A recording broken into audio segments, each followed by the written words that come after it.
NYC. It is our bottom line time. Let's get into it. Okay, what we got coming up this morning is what? President Trump sues JP Morgan for debanking him. Time to get into it, you guys. It's Monday morning. Let's go. Let me get this camera straight.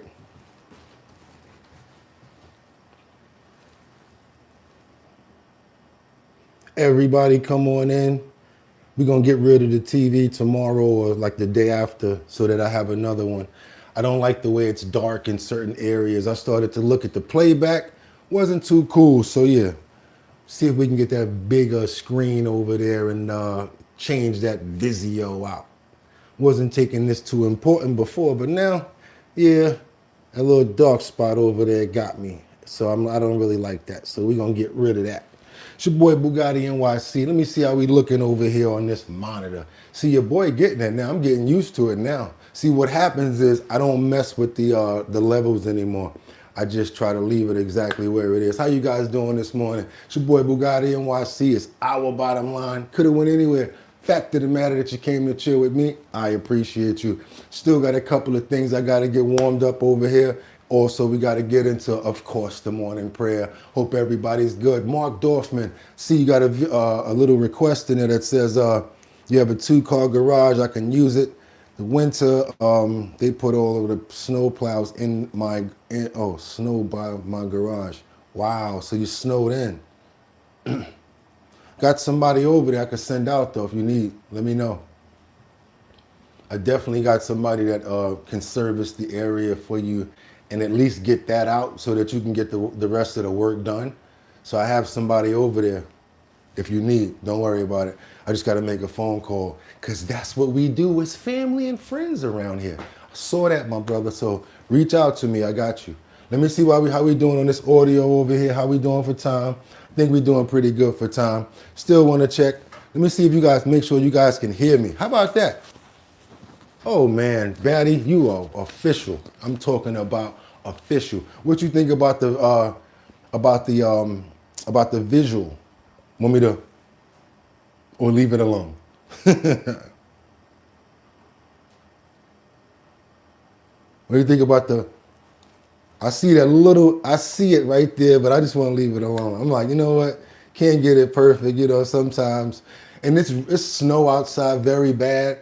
So I'm still not able to go and get the stand that we need to make sure that it's going to be like straight. So we're just going to take it how it is. It's all good. You know what I'm saying? We're going to just be blessed that we're able to be here with each other, able to do this here again. It's Monday morning. We made it through the weekend. Yesterday, a lot of people didn't at all.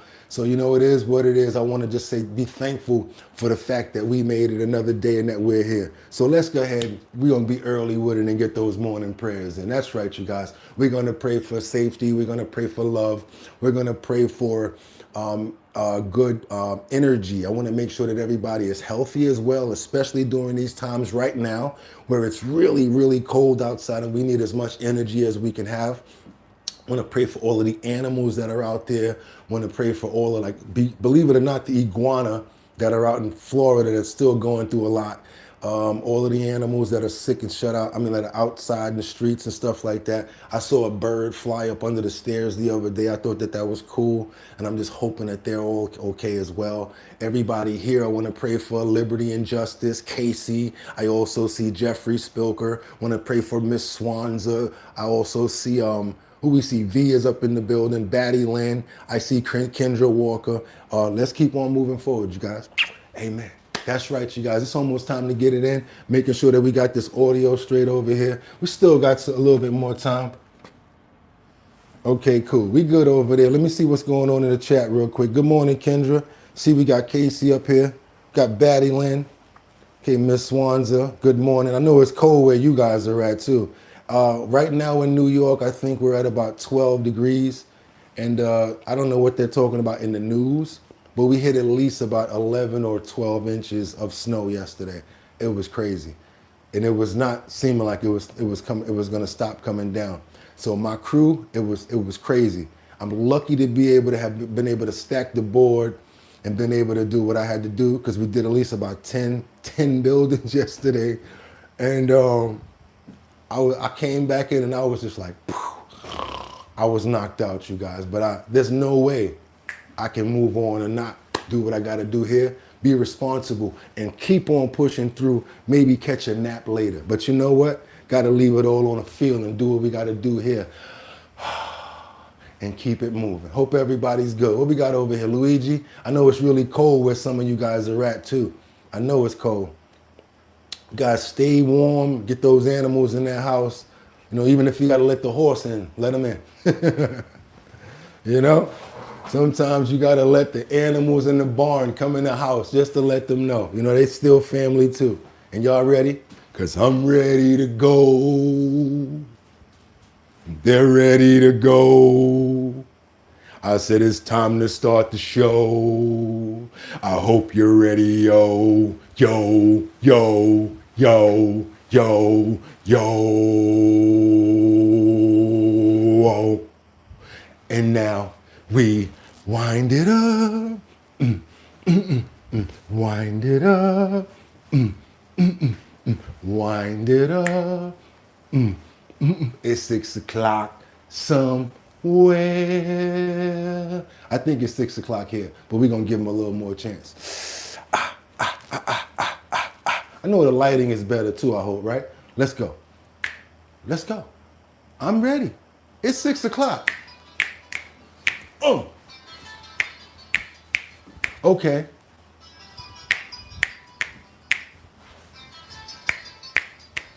Olay.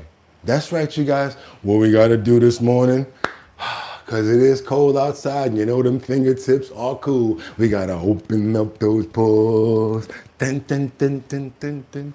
We got to open up those pores. It's Monday morning, y'all. Come on, y'all. I know y'all ready. We got to open up those pores.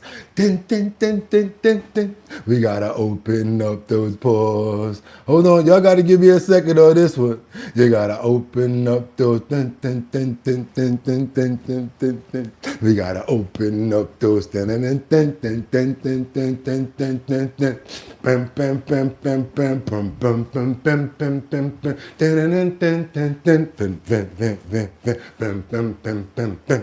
Dun, dun, dun, dun, dun, dun, dun, dun, dun, dun, dun, dun, dun, dun, dun, dun. Dun, dun, dun, dun, dun, dun, dun, dun, dun, dun, dun, dun, dun, dun, dun, dun, dun, dun, dun, dun. Let's get it crunk up on, have fun up on this in this dancery. We got y'all open, now y'all hoping, so you got to dance.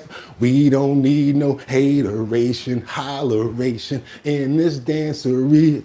Let it percolating while you're hating, so just dance for dun dun dun dun dun dun dun dun. Dun dun dun dun dun dun dun dun dun dun dun dun dun dun dun dun dun dun dun dun. Dun dun dun.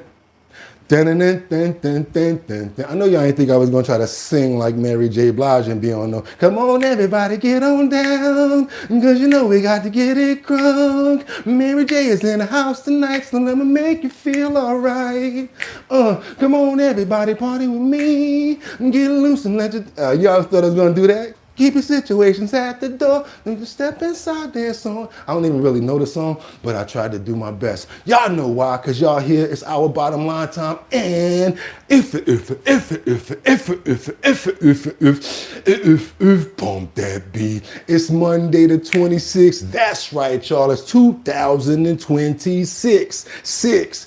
I'm your host, Bugatti NYC, and this here's our bottom line, where we be talking about this and that and that and this and this and chat and that, and we be talking about this and that and that and this and this and that. Just got me lit. Dun dun dun dun dun dun dun dun dun dun dun dun dun dun dun dun dun dun dun. Dun, dun, dun, dun, dun. Y'all know that joint right there always have y'all turned up. When you hear one of those songs like that, it always turns you up. It's your boy Bugatti NYC. It's Monday morning, everybody. Shake it off. I know it's cold outside. I know you feel like you're snowed in, but that's the reason why you're here, so that you can get the trending topics updated into current events and much more. Excuse me, guys. It's your boy Bugatti NYC, and this is our bottom line. What are we about to do? Trending topics, current events, much, much more. So without any further ado, I got 5 on it. I'm going to stack 5 videos at a time, ask you guys to stay on topic, stay on point. Let me know where you're chiming in from, and let me know what time it is. Also, when you let me know where you're chiming in from, it makes it even better for the chat, because we have a better chance of having relevant conversations going on and staying on topic to what we have in the chat. Let's keep it moving forward, you guys, because with that being said, what else am I going to say? Let's get into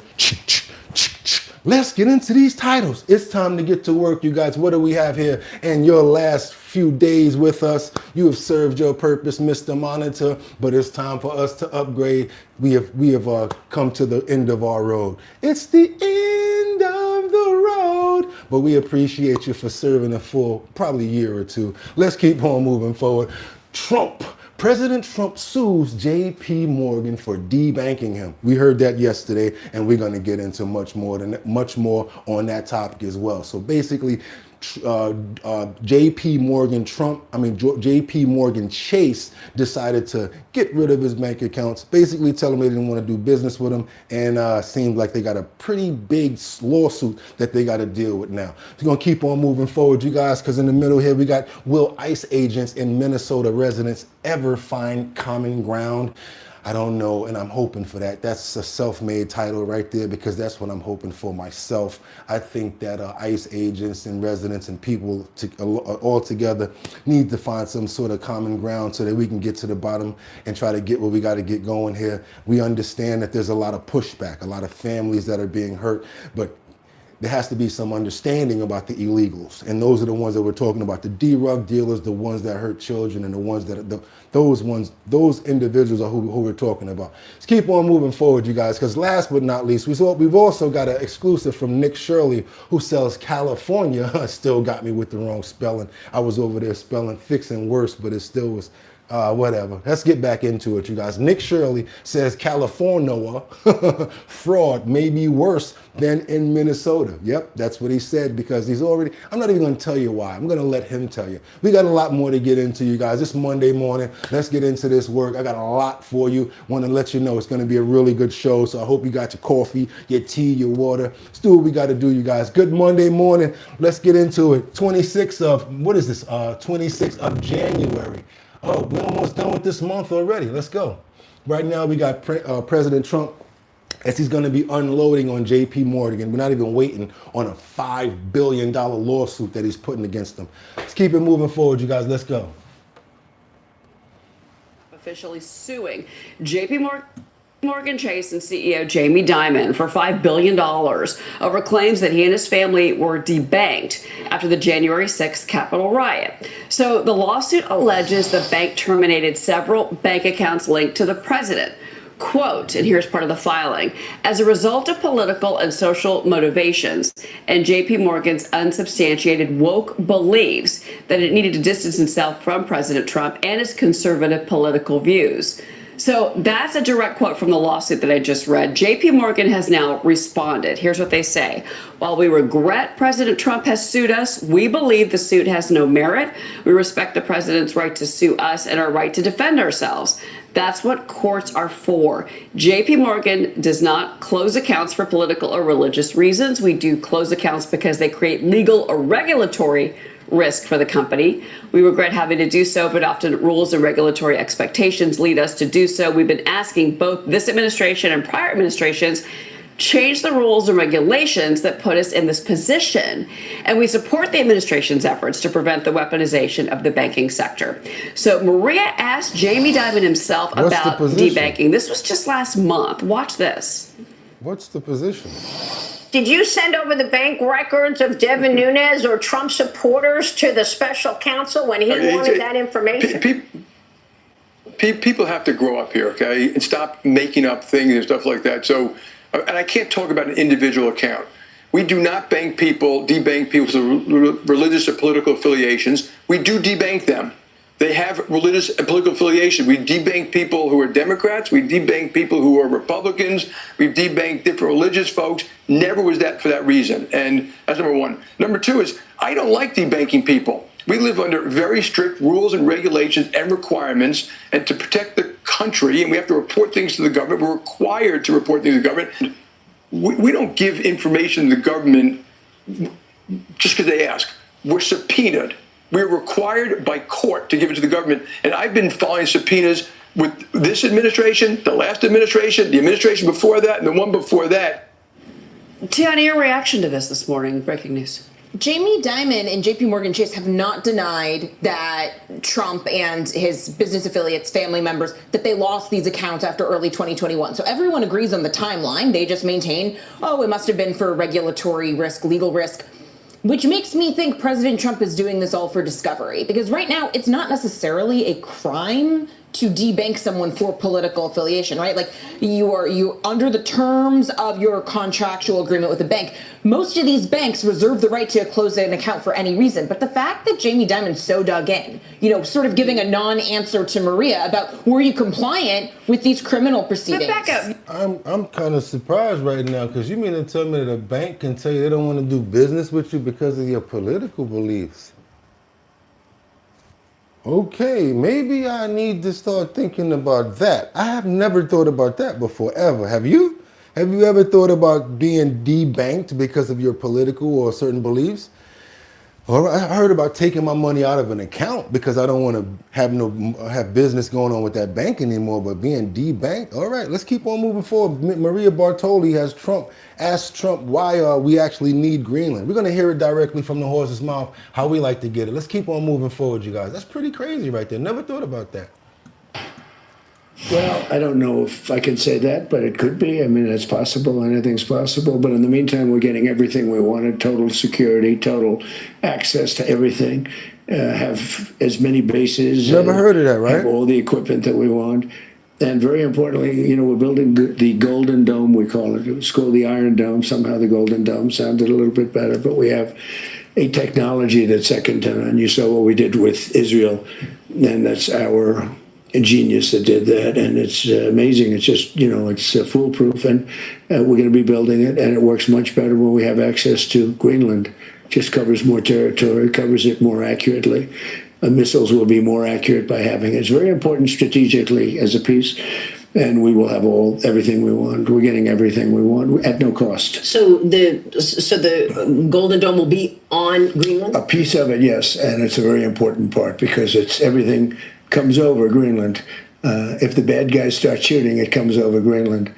So we knock it down. It's pretty infallible. It's amazing. Ronald Reagan had the idea a long time ago, but we didn't have any technology at that point. All right, so they got what they wanted. They have to pay no money for Greenland, and they're already setting up there. But are they going to actually be able to take Greenland like another state or another part of the United States? What do you guys think? Is that what he's going for?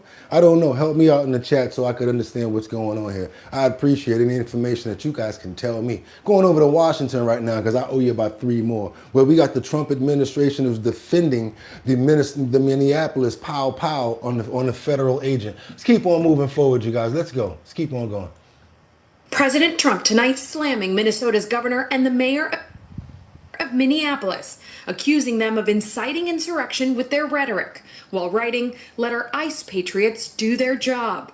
Attorney General Pam Bondi not ruling out that the president could invoke the Insurrection Act. I'm never going to get ahead of the president. This is a very fluid situation right now. It's a rarely used 19th century law, giving the president power to deploy active duty troops in the U.S. for law enforcement purposes, and a threat the president appeared to recently back down from. I don't think there's any reason right now to use it, but if I needed it, I'd use it. It's very powerful.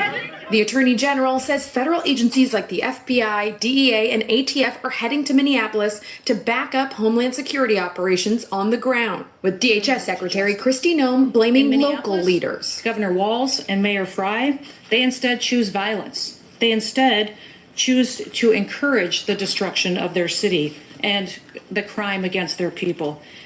I'm asking for all the authorities in Minneapolis and the leaders to work with us White House Deputy Chief of Staff Stephen Miller claimed, without providing evidence, that the man who was killed was a domestic terrorist, a label he also used for Renee Good, who was shot and killed by an ICE officer earlier this month. In the wake of that shooting, a New York Times Siena poll out this week finding 63% disapprove of ICE's job performance, with 61% saying ICE tactics have gone too far. Okay, we're gonna do one right here and right now. I know that was a clip from a few days ago, but that's why I did it. I wanna know what you guys think. Do you guys agree with the tactics and what's going on in Minneapolis right now with ICE? Thumbs up if you agree with the tactic and what's going on. Thumbs down if you do not agree. That's it, real easy. Thumbs up if you agree with what's going on with Minneapolis and the way that things are being handled. Thumbs down if you do not. We got to keep on moving forward, you guys. I'll be right in the chat to see what you guys got to say. Let's keep on moving now because we got, oh yeah, Trump is working to break the Cuban communist regime.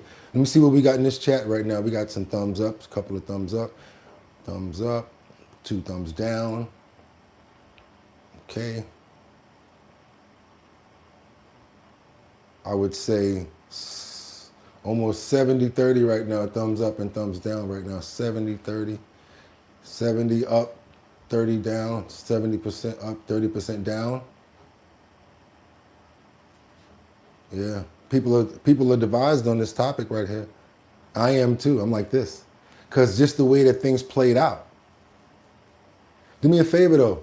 I appreciate if you guys can double tap that screen and hit that like button so that we can get more people over here because I got some really in-depth content that's coming up that has to do with this topic right here and much more. So we're going to get on over to this breaking news where Trump is working to crush the Cuban communist regime. But again, like I said, we got so much more to get into after that. You guys will see. Check this out. President Trump says, not in America's backyard. The Wall Street Journal reporting that the president and his team are working behind the scenes to topple Cuba's communist regime by the end of the year. Sources say the administration is actively searching for Cuban government and insiders willing to help cut a deal. The White House believes the moment is now. Cuba's economy is nearing collapse.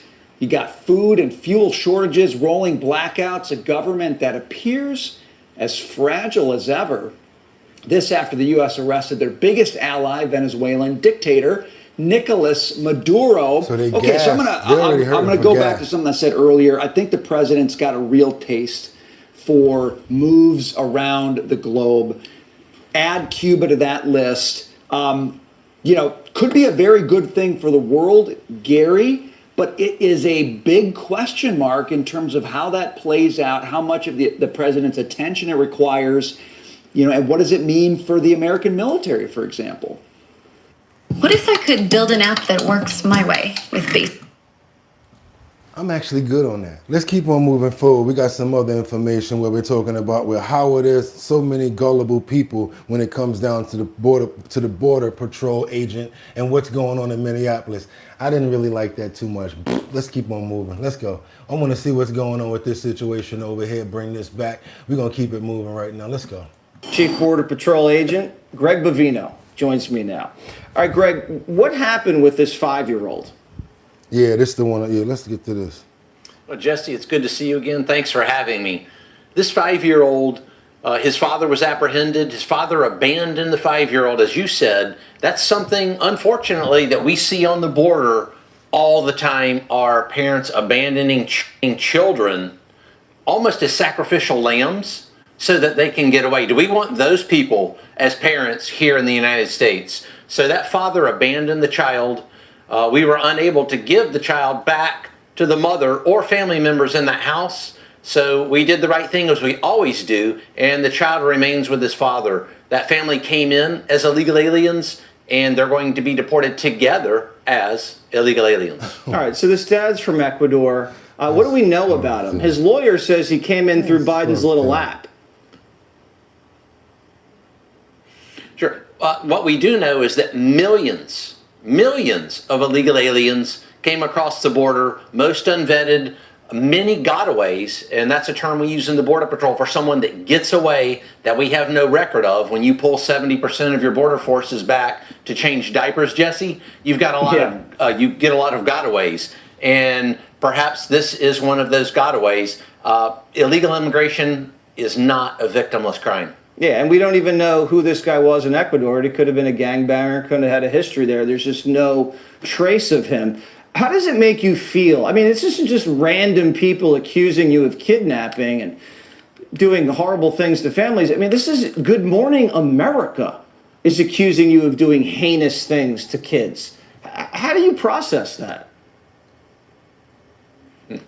You know, are there this many gullible people in our country now that would listen to lies like that, especially after they know what happened on the border for 4 years, the border chaos, the hundreds of thousands of missing kids, many of whom we're finding now, like that Cameroon. It just seems like, I don't know, I'm just going to put it out there. It just seems like they just rather them just go home and let everything be, you know, all of the bad stuff and everything like that. I'm just going to call it out, you guys.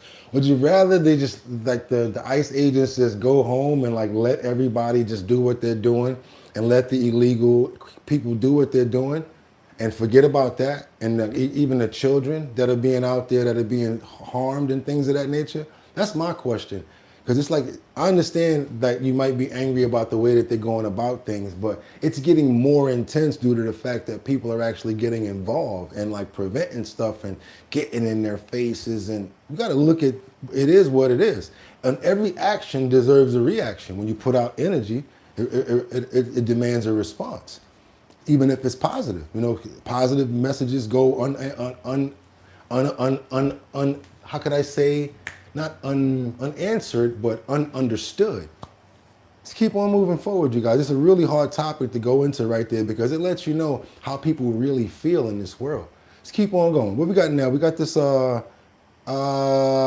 let's keep on going now. I got this, yeah, his name was Alex Preddy, by the way, and he lost his life by these federal agents. Just in case you guys wanted to know what his name was. So I don't have any skin in the game. I want you guys to know who these people are, what's really going on. So just want you guys to know, identify who this person was. And this right here is a clip of, what is this? Man pow in the federal agent Minneapolis identified by more protesters as it breaks out. We got the video footage of actually what's going on here. Cell phone videos captured the moments leading up to the shooting death of 37-year-old U.S. citizen Alex Preddy after an encounter between protesters and federal officers. A Border Patrol agent pushes a woman who is a protester. Preddy gets in between the woman and the agent, who then appears to deploy pepper spray. As Preddy is being taken to the ground by a group of federal officers, one of them discovers he is armed with a handgun. Another officer opens fire.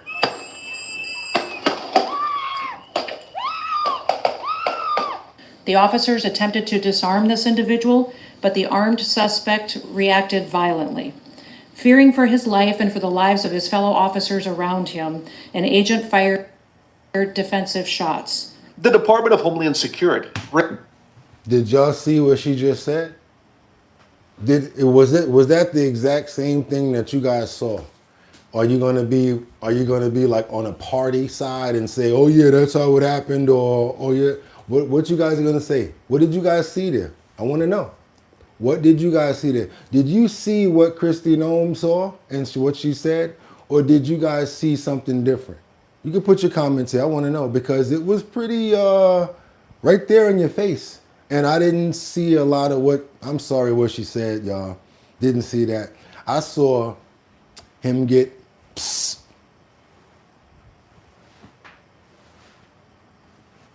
And it was there in pow. I'm sorry, y'all. I gotta call it like I gotta call it like I see it. I'm sorry. You guys could be mad at me or whatever like that. But again, you know I'm not Frankenstein, and I'm not going. From what I saw, it looked like the man was on his back. He wasn't going for nothing. Sorry, that's what it looked like to me. You guys don't believe me? We can go right back to the replay and go over here and see what we got going on here. The officers attempted to disarm this individual, but the agent pushes a woman who is a protester. All right, so that's him with the brown on. Since y'all want me to do it, I'm going to do it. That's him with the brown on. Even if he's strapped up, okay, cool. He's an American citizen and he's probably legal to carry. Preddy gets in between the woman and the agent, who then appears to deploy pepper spray. So now he's getting hit in the face with the spray. Bear spray to be exact, probably. I know y'all mad at me right now, but I'm gonna call it out. I'm sorry. As Preddy is being taken to the... Now he's getting hit with the 4-piece and the biscuit in the face. Boom, boom, boom, boom. Getting rocked in the face as he just got pepper sprayed. Don't look like he reaching for nothing right now. Don't look like he being defensive either. ground by a group of federal officers. One of them discovers he is armed with a handgun. Okay, he got a gat. Did he go for it? Is it in a holster? Take it from him. If he ain't going for it, take it from him. Another officer opens fire. Nah, man, I'm sorry. I might lose a whole bunch of members and followers after that one, but check this out. Can't be fake no matter the race, the color, the creed, or whoever it is. I can't be fake, y'all. Can't do it. From what I saw. You guys let me know what you saw, and if you agree with me or you don't, I get it. Hold on a minute. You cannot see anything. Okay, you not wrong on this Bugatti. He was okay. I'm sorry, yo. Everybody's not right when they do certain stuff. Maybe I'm wrong about it too. And again, you guys do not have to agree with me on this. This is our bottom line where we come to places and debate. If you guys have something that you want to tell me about, I'd love to hear about it so I can understand as well. You didn't see this view, Bugatti. You didn't know about this. Let me know what's up. Talk to me.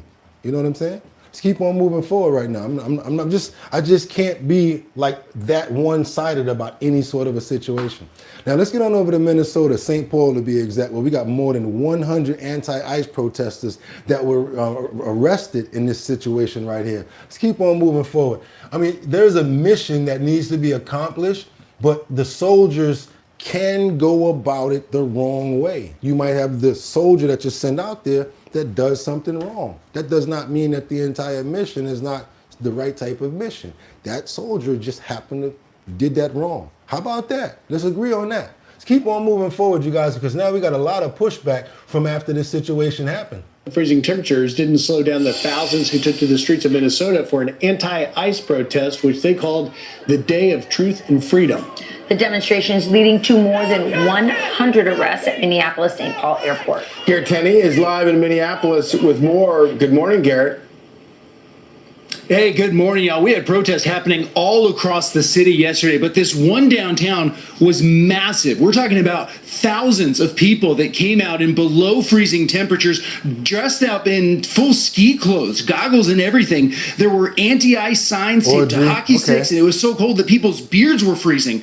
But the overriding message at all of these protests was, we want ICE out of our city. Leading up to that march, more than 100 people were arrested at a protest at the Minneapolis-St. Paul Airport, many of them clergy members who were blocking traffic in one of the entrances because they say ICE has been using the airport to fly arrested individuals out of the state. While those protests... I agree with so many people in this chat. I'm sorry, but I gotta say some of the stuff that they're saying. I agree with somebody said that they gotta let them do their job. Somebody's retirement, law enforcement. This shit's gotta stop. Just let ICE do their job. Who else we got? This is not their city. Fraud, distractions. I agree with that too. Okay. Who paid for the signs? Okay, you know that those signs, they've definitely been paid for corporations, printed out and all of that. We already know about that. We know about the plants. We know about some of these people that are paid protesters. Definitely know about that. Let's get it in. Stayed peaceful. Over at the Federal Whipple building, federal officials say a group of agitators showed up with a U-Haul filled with shields and riot gear. Where they get the money for that? To try and block agents from being able to come and go out of that facility. Those agitators refused repeated warnings to disperse and were eventually cleared out with tear gas 100 got arrested. Activists are also celebrating now that 2 of the individuals arrested from that church protest last weekend have been released. One of them was on CNN last night, calling the charges against them a sham prosecution simply for speaking truth. Anyone who saw the video saw that we were very peaceful, and the description that they gave with regard to churchgoers, that to me sounds like what ICE is actually doing in our community. Terrorizing adults and children, making them fearful, disrupting their lives. That's what ICE is doing. That's not what we did. Fox has learned there are multiple other individuals federal prosecutors are hoping to be able to arrest in connection to that protest at the church. But we're told that a federal magistrate judge so far has refused to sign off on those arrest warrants. Back to y'all. So now we got the mayor that stepped out and basically spoke about this, and he's basically trying to say, let's not counter Donald Trump's chaos with our own version of chaos here. Yes, Mayor Frey spoke about this. I think his name. Let's keep on moving forward, you guys.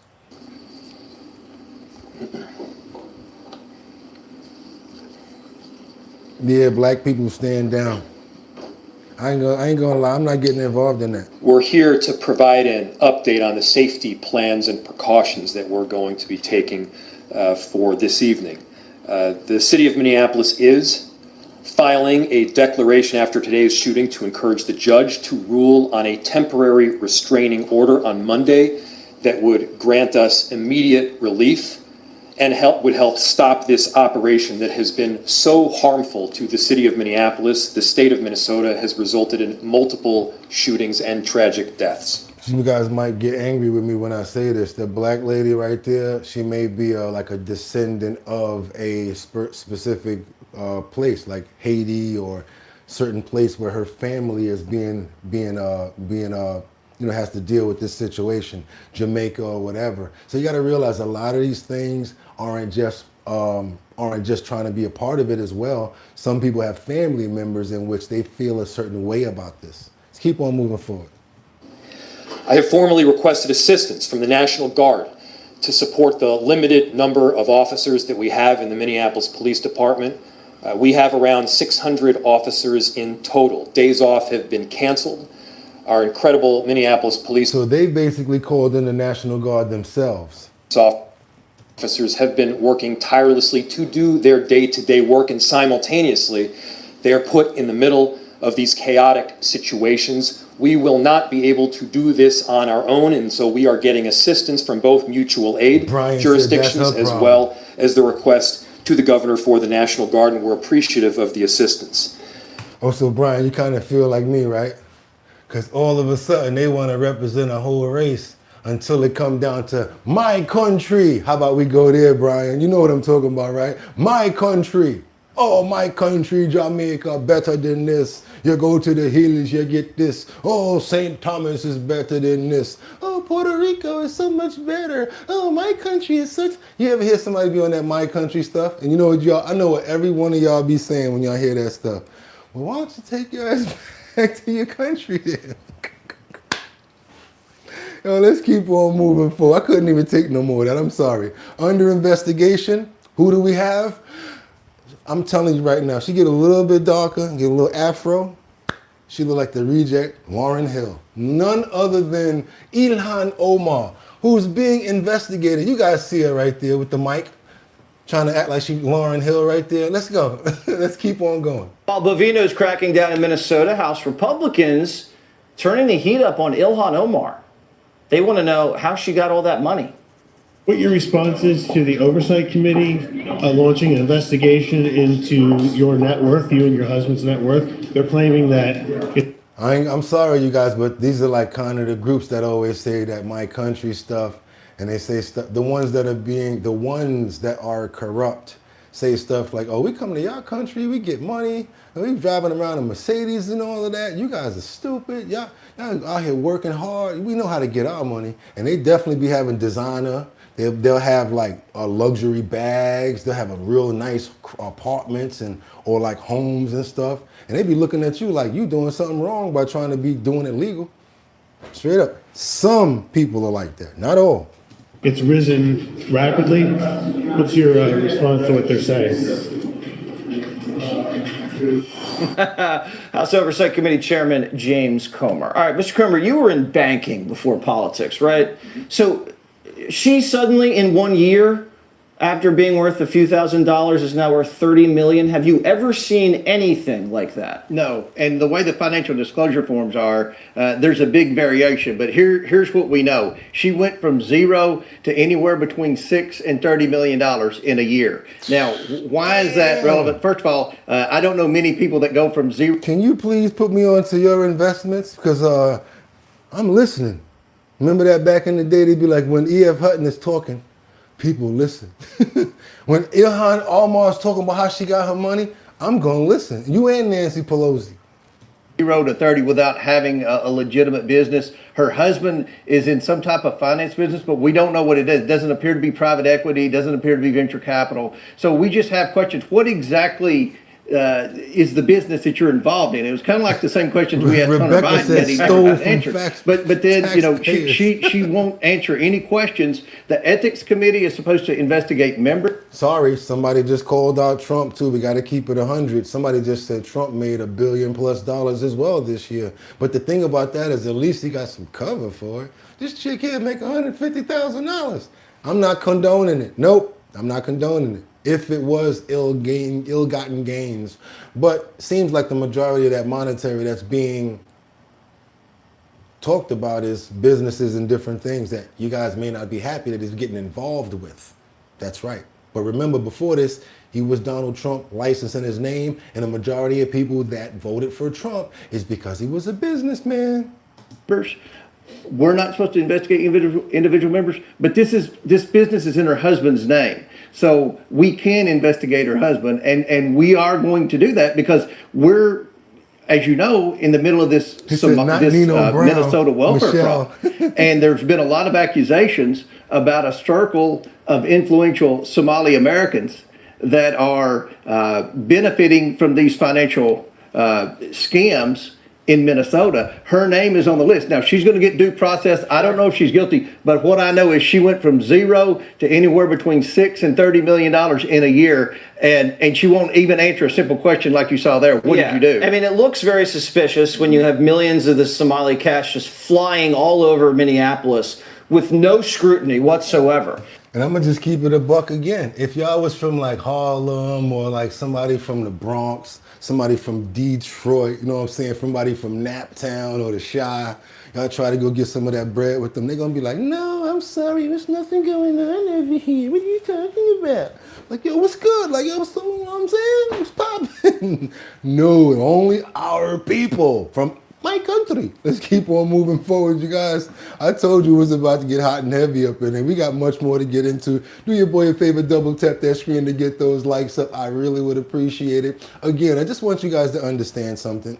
I am not a Republican. I am not a Democrat. I am not an independent. I am really out here just like looking at different things from different angles. I agree with that.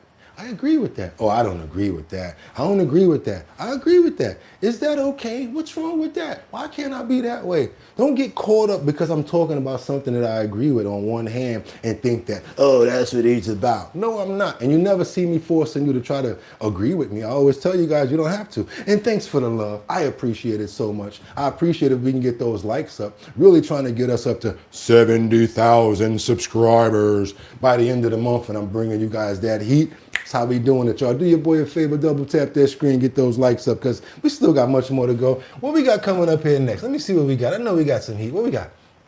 Uh-oh, new details emerge on Somali-linked fraud. Oh, you guys called it out. Let's get into some fraud real quick. Let's go. And journalist Nick Shirley teamed up with Minnesota whistleblower Dave. Oh, they don't like Nick Shirley, and they really don't like this guy right here. They rolled up on him with the paperwork. Didn't you guys just get $26 million? And where the kids at? Watch this. David Hoke to expose alleged fraud in the state. Right here, state of Minnesota. Where are the kids? They got paid $1.26 million in fiscal year 2025. It says they have a capacity for 74 children. When? Where are the kids? Right here. What was this money spent on? Abba-dooba baba-beeba. And then they want to get all mean and irate and start screaming in their language. They always do it like that. And you don't know what the hell they're talking about. And he want to get all defensive over there like he going to do something. I'll punch you in your beard. Just keep on going. Have a capacity for 74 children. When? Where are the kids? Right here. What was this money spent on? 1.26 million. What was that money spent on? There aren't any kids. It says you have 102 children here, and you got $2.66 million this year in funding. We're just wondering where the kids are. David Hoke joins me now for his very first interview on the Fox News channel. He's so real. He got to have security now. Well, David, I was very excited to have you on here. When you listen to that new footage that we've heard for the first time of Ellison saying the U.S. policy and where the kids at? You just got $2.6 million. It's a simple question. Where the kids? Somalia will help Somalia stabilize. I want to work on the Somali side of the equation. Does that surprise you? Because you have said that you think politicians turned a blind eye to this fraud that you found. Well, it does not surprise me. And you know what's interesting is when you talk about Keith Ellison, he's not from Minnesota, he's from Detroit. Jacob Fry's not from Minnesota, he's from Virginia. The police chief of Minneapolis is not from Minnesota. He's Get a small town, lock it down, and get that bread. Hey, yo, son, we getting this money out in Minneapolis. I know you don't like Minnesota, but come out here and stack this bread up. We got something popping out here. Trust me. Oh, for real? Jersey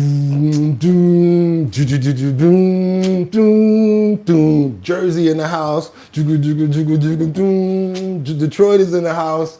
Come on, it's a different type of hustle. That's what they got going on. from New Jersey. His wife's a Muslim cop in New Jersey. The mayor of St. Paul is not from Minnesota. And so it plays into this whole contention that I've made that this fraud framework was set up by the Democrats. And what I believe they tried to do is when the Hmong population was brought into Minnesota in the late 70s and early 80s, there was a huge influx of the Hmong. And I think the Democrats thought the Hmong were going to fit the playbook for committing all this fraud. And they didn't. The Hmong said they were honorable people. They're not going to be involved in this. And so they had to find another group. And so they got the Homie know too much. He got security outside. He know too much. Somalis, and they fit right into this framework of fraud. And then they just ran with it. So David Hoke, earlier in the show, we talked about a Somali groups out in Maine that were receiving donations, private donations that were intended for shooting victims. And they claim, well, those weren't intended for shooting victims. That was a separate fund. But nevertheless, I bring this up. Do you think this is a problem beyond Minnesota? It certainly is a problem, at least nationwide and maybe worldwide. And what I can say with confidence is that if it involves the Somalis, it was incubated here in Minneapolis. They tested out these programs to see what they could get away with. So they started with child care, and then they went to home health care, things that nobody ever checks. Nobody from the state of Minnesota ever goes and verifies how many kids are at the child care, what is their ethnic origin, because when you get federal funds, which is what these child cares are getting, it's CCAP, which is a child care assistance payments. That's a blend of federal and state money. And the Civil Rights Act of 1964, Title VI, says that if you receive federal funds, you cannot be ethnically exclusionary. You can't be discriminatory in your practice. And I said, well, the way... Just because it's Somali daycare don't mean you can't have American or white kids in there. Don't mean you can't have Asian. You're not supposed to have Asians in there. You're getting federal money. You want that federal money? Got to be for everybody. We got the whole world in our class. We got the whole world in our school. Because if not, something going down. I think the Somalis are getting around that is they don't have any kids at all. Wow. Wow. All right, y'all, we got to keep on moving forward. That was Minnesota fraud. And we got much, much more to bring you. Do your boy a favor, double tap that screen to get on into it. Because now we got to get on over to New York. And if I can make it there, I'll make it. Anywhere, it's up to you. New York, New York. Imagine me singing at a Yankee Stadium one day. Just go, here's your guy, BOOGOTTINYC. He's about to sing. Let's keep on going, you guys. We now know when Luigi Mangione is going to be going to court. September, y'all. What y'all think? Y'all think your boy gonna get out on this? I know there's a lot of ladies out there that kind of favor Mr. Mangione in this situation. And there's a lot of people who feel as if the insurance companies, not feeling too bad for them after this situation here. Let's keep on moving forward. Not me, a lot of people. Third trial of alleged CEO killer Luigi Mangione will begin September 8th. That's the date the judge set today in Lower Manhattan in Mangione's death penalty case. News 4's Erica Byfield explains what happens next. Luigi Mangioni's federal case just got some firm dates. No death penalty. It's an October 13th start. If the punishment remains, the case will get underway January 11th of 2027. The defense requested this hearing in an attempt to get evidence that Altoona police found in his backpack when he was arrested, tossed from this case. They believe these Pennsylvania officers seen in body camera footage violated his rights, arguing that they didn't follow their own procedures and kept looking without a search warrant. The government sees things differently. Prosecutors called an Altoona deputy chief to the stand to explain. Nathan Schneider went into details, saying that once someone is in custody, they and all of their property get searched. He did not get into the specifics of Mangioni's arrest because he wasn't there. It happened in December of 2024. Officers approached him in a McDonald's after a 911 caller. You want me to say that? Somebody said Jewish Donald Trump, for real? Okay. Indicated that he might be the person wanted for murdering Brian Thompson, the CEO of United Healthcare. He was shot on a Midtown street. In the restaurant and back at the station, officers... Okay, so morally speaking here, guys, I know that you don't like insurance companies and you probably don't like, you know, what they have going on with them. Think that's okay? Do you think that's okay? Went through his backpack. They found a gun, a journal, and more. The defense pointed to the PD handbook, which says, during a search, if you find evidence of a crime, you should stop and get a... They do it to us. Excuse me, get up against the wall. What you got in your pockets? Touching all on your private parts and stuff like that. What you got down there? Homeboy, I know you're trying to see, you jealous right now. Okay. Yeah, short man packing too. Yeah. Go ahead. Of course, that's what they do. So don't even take it no other kind of way, you guys. Whatever, anytime you get pulled over by the police, especially when they already got you in cuffs, 9 times out of 10, they're supposed to be able to go through whatever you have. That's what they call it. What else you guys got over? Erder is Erder. Thank you so much, Jonathan. Thank you. Yo, you related to Ray Lewis? No, but people always say that. And Brian Pumper, and Lloyd Banks, and Wesley Snipes, and the man in the moon from McDonald's because of this. Mac Tonight. You see that right there, that structure? That's Mac Tonight. Remember Mac Tonight? I used to hate when they called me that. That's why I said, if you guys gonna come with some jokes, they better be better than the ones that they used to call me. They used to walk in the classroom, you standing there, they'd be like, he's got the whole world in his head. He's got the whole world. Shit like that. Let's keep on moving forward, you guys. I'm telling you, I'm rubber, you're glue. Whatever you say bounces off of me and sticks to you. Let's go ahead with this breaking news from this commenter that takes questions about the Clintons that advance that no one is on our side. That's what they're basically saying. Comer is saying, look, we're not, James Comer is saying no one on our side is backing Pam Bondi by any way. Okay, they putting her out there on her own. They're putting her out there on her own. Okay, let's see what James Comer has to say about Pam Bondi and moving forward with the Hillary and Bill Clinton, what are they calling it, subpoenas? Yeah.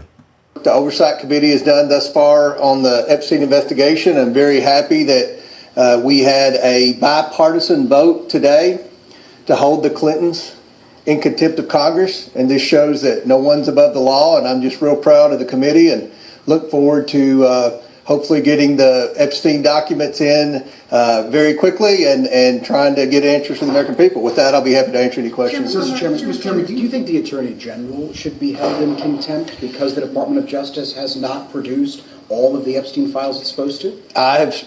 It's my understanding the Attorney General is going to turn over all the documents once they're redacted. Now, we have seen the Attorney General comply with our subpoena.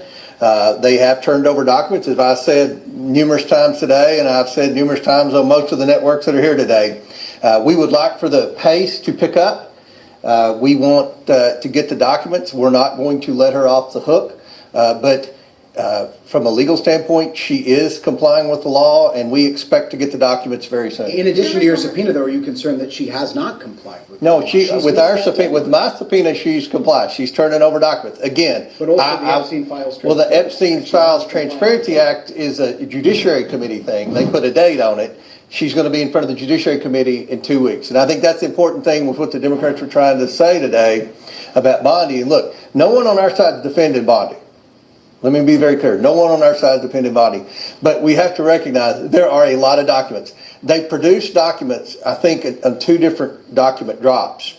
The first one, the Democrats complained there were not enough redactions. In the second drop, they complained there were too many redactions. So ever how many pages, we've heard numbers range from several 100,000 to several million pages of document.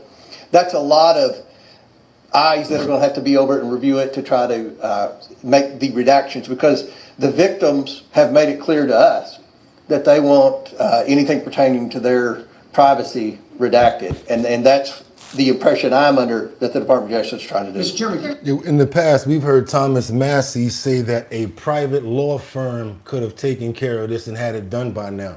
I got to be honest with you guys, I do think the same thing, and I do think that some of those files are being held back on purpose. I also have another thing to say. Since I've been doing this, really had to come and think about it to myself and say, how was he really able to do what he did? And when you got that much people in power, and you're able to visit someone so many times in a certain place that has that much power, and you have the monetary behind you, and then you got the photos and the videos of these powerful other people that probably don't want to play ball, and now you got some, let's say the friends that you got, oh, I got a problem with such and such. Oh, I got a video on him. Oh, really? You could imagine how crazy this thing went. And then when it came to the minors, because the majority of them were minors, I'm starting to believe the other side about it too, you guys. I'm really going to go there. And my thing is like, yo, Trump, why you really want them to really investigate Hillary like that? You know why?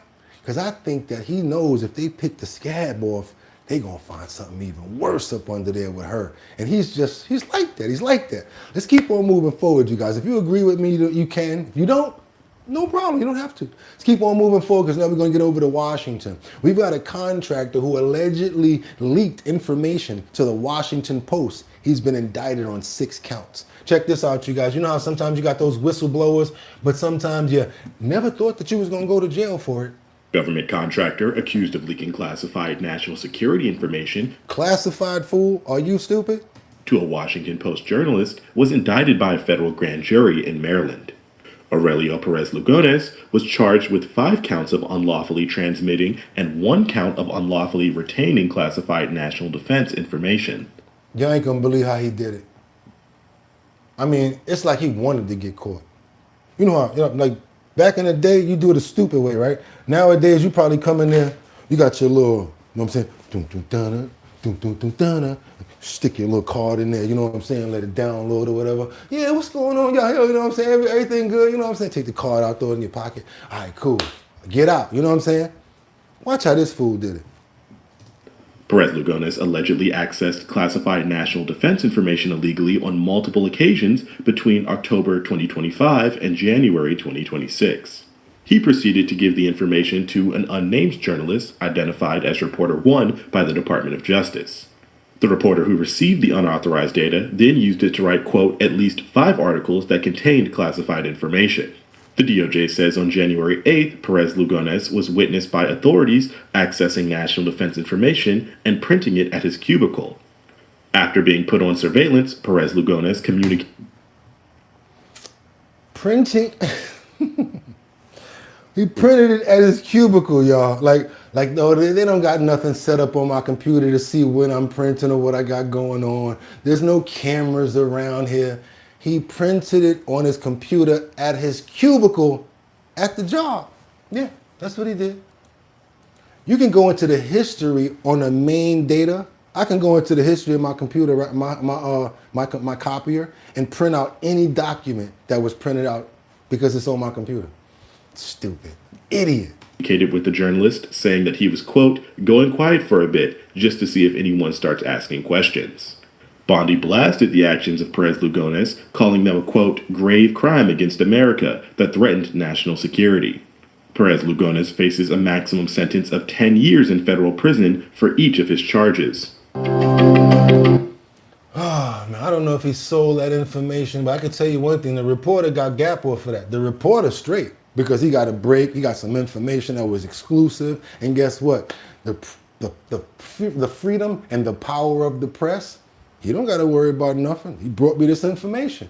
I put it out. Let's keep on moving forward, you guys. We got some information where the House Oversight Committee marks up contempt of Congress resolutions against the Clintons. Eli Crane accuses the Clintons of despicable tactics to avoid testifying about, Epstein. And before I recognize Mr. Crane, let me reply. We just got that email, and we have spent 5 months trying to get acceptable terms that I think everyone within any sense of fairness would agree needs to occur. After we hold this vote, hopefully it'll be a bipartisan vote. They're going to have 2 weeks before this bill's on the floor. We're going to have 2 weeks before this.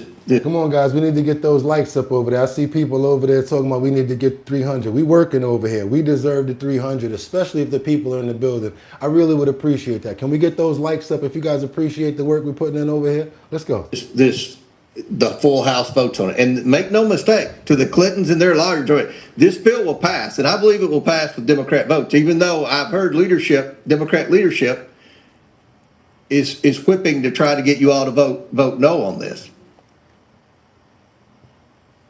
They have had 5 months to comply with this, and to defend the indefensible and try to act like Bill Clinton's a victim here, I think is a stretch. We know who the victims are, and I think if you ask the victims, do you want to hear from Bill Clinton? I'm pretty confident I know what the answer will be, because our staff has communicated with their attorneys. Chair recognizes Mr. Crane. No, let's keep on moving forward, you guys. Now, let's get on over to some more information about some fraud over here in Los Angeles, because we got a lot more coming out, because now we never broke into Los Angeles. We never really talked about Los Angeles. So now we got the feds that are in California right now investigating a fraud scheme that was supposed to be helping the homeless. And it looks like they're trying to do another cover-up over here. Let's get into a clip from News Nation. They keep pushing this 10-year thing about the train. That's just one of the crazy things. The homeless, they lose $20 billion, but they want more money for it. Well, that's why people get tired of paying taxes and going, well, what are you doing? Gavin Newsom just vetoed a bill asking for an audit of where the money for homeless goes. He said, not a chance. You're not going to see that. The reason he's vetoed that bill is because of the same thing that happened in New York. Now, Mayor Adams doesn't have to say nothing about it because he's no longer the mayor. But another thing was, how much money did New York spend on the homeless, on the immigrants, and housing them in different hotels? Billions of dollars just to keep them in hotels on Fifth Avenue, Park Avenue, for years at a time. It was so bad that they were busing all of these people to New York. What about that money? Let's talk about that. Nobody wants to bring that COVID money up either. Let's keep on going, you guys. So that is comedian David Spade speaking with Dana Carvey there, voicing his frustration with California Governor Gavin Newsom and his decision to veto a bill aimed at tracking spending on homelessness. Federal prosecutors in California say taxpayer money meant to fight homelessness was instead stolen to fund a luxury lifestyle. The executive director of a Los Angeles nonprofit now under arrest, accused of swindling $23 million in public funds. And feeding people ramen noodles out of a microwave. While investigators say homeless clients were left with little more than microwaved ramen noodles. News Nation's Leah Lando reports tonight. Natasha, investigators in California say millions of dollars that was supposed to be used to combat homelessness, provide things like housing and food for hundreds of individuals, was instead used to buy things like luxury homes, a car, and much more. Federal authorities arrested 42-year-old Alexander Super, the executive director of a California charity called Abundant Blessings, accused of fraudulently obtaining $23 million in homelessness funding. Prosecutors say instead of delivering the services promised, he was allegedly pocketing millions. This is what he was providing. Ramen noodles and a microwave. And he was pocketing the rest of the money. The money was not intended for ramen noodles to be microwaved and fed to the homeless. He was supposed to provide nutritious meals. He pocketed the rest of the money. He probably spent $100 you see in that picture, and he pocketed the rest of the money. Investigators say Super used the money to buy a $7 million house in Westwood, a $125,000 Range Rover, private school tuition for his kids, luxury trips, and a vacation property in Greece. If convicted, he faces up to 20 years in federal prison. The case is now renewing questions about oversight in California, where Governor Gavin Newsom vetoed. Damn, bro, you could at least went to BJ's or something, like, for real? This nigga, oh, I'm sorry, but he violated, yo. A bill aimed at tracking funds meant to combat homelessness. Former Sacramento County District Attorney Anne Marie Schubert says cases like this are exactly why audits matter.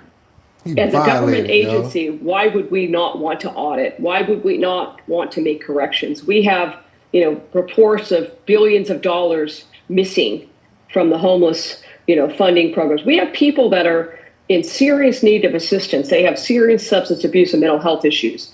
And this isn't the only fraud concern being raised in California. Earlier this month, CMS Administrator Dr. Mehmet Oz warned about more than $1.3 billion in alleged healthcare fraud, including illegal hospice schemes. And he claims Russian and Armenian criminal gangs are working with doctors to falsify records. Federal prosecutors say this case is part of a broader push to crack down on fraud tied to taxpayer-funded programs. The White House recently highlighting the Justice Department's new National Fraud Enforcement Division as a growing federal priority. They say more investigations are ongoing. I was trying to turn it off, and I'm like, wait a minute, how the hell are they doing that? And it makes sense because now they got those ladies out there. All they got to do is act like they going to take care of people, and then to get the people in that race or that denomination to act like they sick and get part of the programs and break them off the money.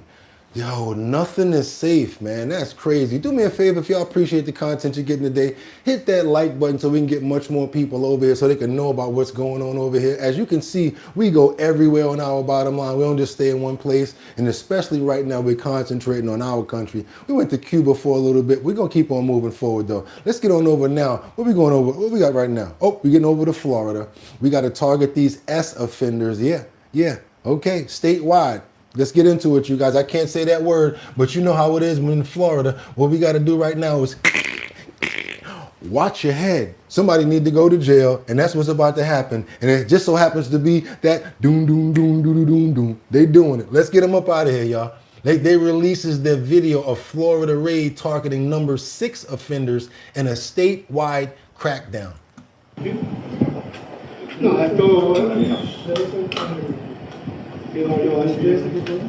Number 6 offenders. So he was just chilling in Florida. So if you agree with the 6 offenders getting kicked out, yeah, that's one right there.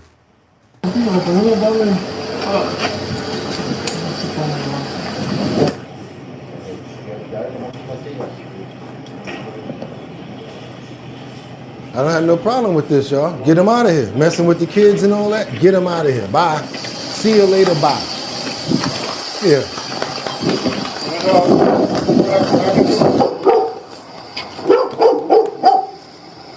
Hey. Calm down. Yeah, he a fat one. You got to make some room for him. That's that part. You see they held the top of his head? Watch your head. Y'all saw that, right? So this way you know what watch your head means. It's when you got the cuffs on and they say, watch your head. Then they hold the top of your head and hold the top of the car so that you don't bump your head on top of the car. And then you in there like this. And then you riding around looking at the pizza shop. You're looking at the Chinese restaurant. You're like, damn, I wish I was that person right there. Could be 90 years old. Man, I wish I was you. I'm telling you straight up and down, you guys. I love to see it when it happens to the right people. I really do. Let's keep on going.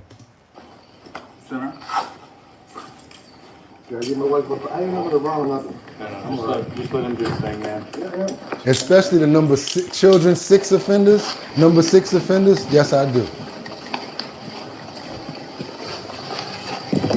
There you go. Oh, they didn't even watch his head. He wasn't concerned. I got your cell phone with me. Yes, sir. There you go. Bye-bye. There you go. That's about right. Okay. Make sure it fits. Ya pasé coquilla. Ya pasé coquilla. See ya. Yeah. When it comes down to the number 6, 1, 2, 3, 4, 5, 6 offenders, yeah, get them up out of here, you guys. Those are the people that I'm talking about. I'm not talking about Abuela. I'm not talking about your aunt. I'm not talking about your uncle. I'm not talking about them. But the ones that harm children and do certain things that they deserve to be up out of here about, get them up out of here. Watch your head. That's what we're talking about. Let's go. Because we got some information coming in right now from someone that you know and love. A lot of you people think that she's going to be a senator real soon. And I guess, you know, I don't know. It may happen. That's right, you guys. None other than Washington. Representative Jasmine Crockett speaks at a hearing on Republicans and wants to talk about what she calls the truth. Let's keep on moving forward, you guys. Let's go. Joining me now, one of the lawmakers on the House Judiciary Committee in that hearing today. Could you guys do me a favor, double tap that screen? Let's get those likes up. Really want to get more people over here to know what we got going on. Much more trending topics, current events, and my antics, and the #1 chat. That's right, you guys. Go ahead and hit that like button. Give me all the money in your pockets. No, I'm just kidding, because I know it's hot out here for a pimp. And I got some Bustelo in the kitchen with some Lipton tea, so don't worry about that. But I would appreciate it if you can get those likes up. I really would. Let's get more people over here to see the show. Democratic Congresswoman Jasmine Crockett, who, as you know, is also running for Senate in Texas. Congresswoman, thank you for being here. I know you're very busy with the work that you are doing. I want to begin with the fact that this was the very first time, really, that Jack Smith may have had his day in court, so to speak, publicly. He's wanted to testify publicly. You had advocated for that as well. Do you think that his ability to do so today was a good thing? I do. I was receiving text messages as the hearing was going on from all kinds of people, other lawmakers, as well as just people back home that were watching. And so I think that it was an opportunity for America to see the credibility of the person who has really been put on trial when it comes to the public opinion, right? And that's been by the president. He has consistently said all kinds of nasty and threatening things about Jack Smith.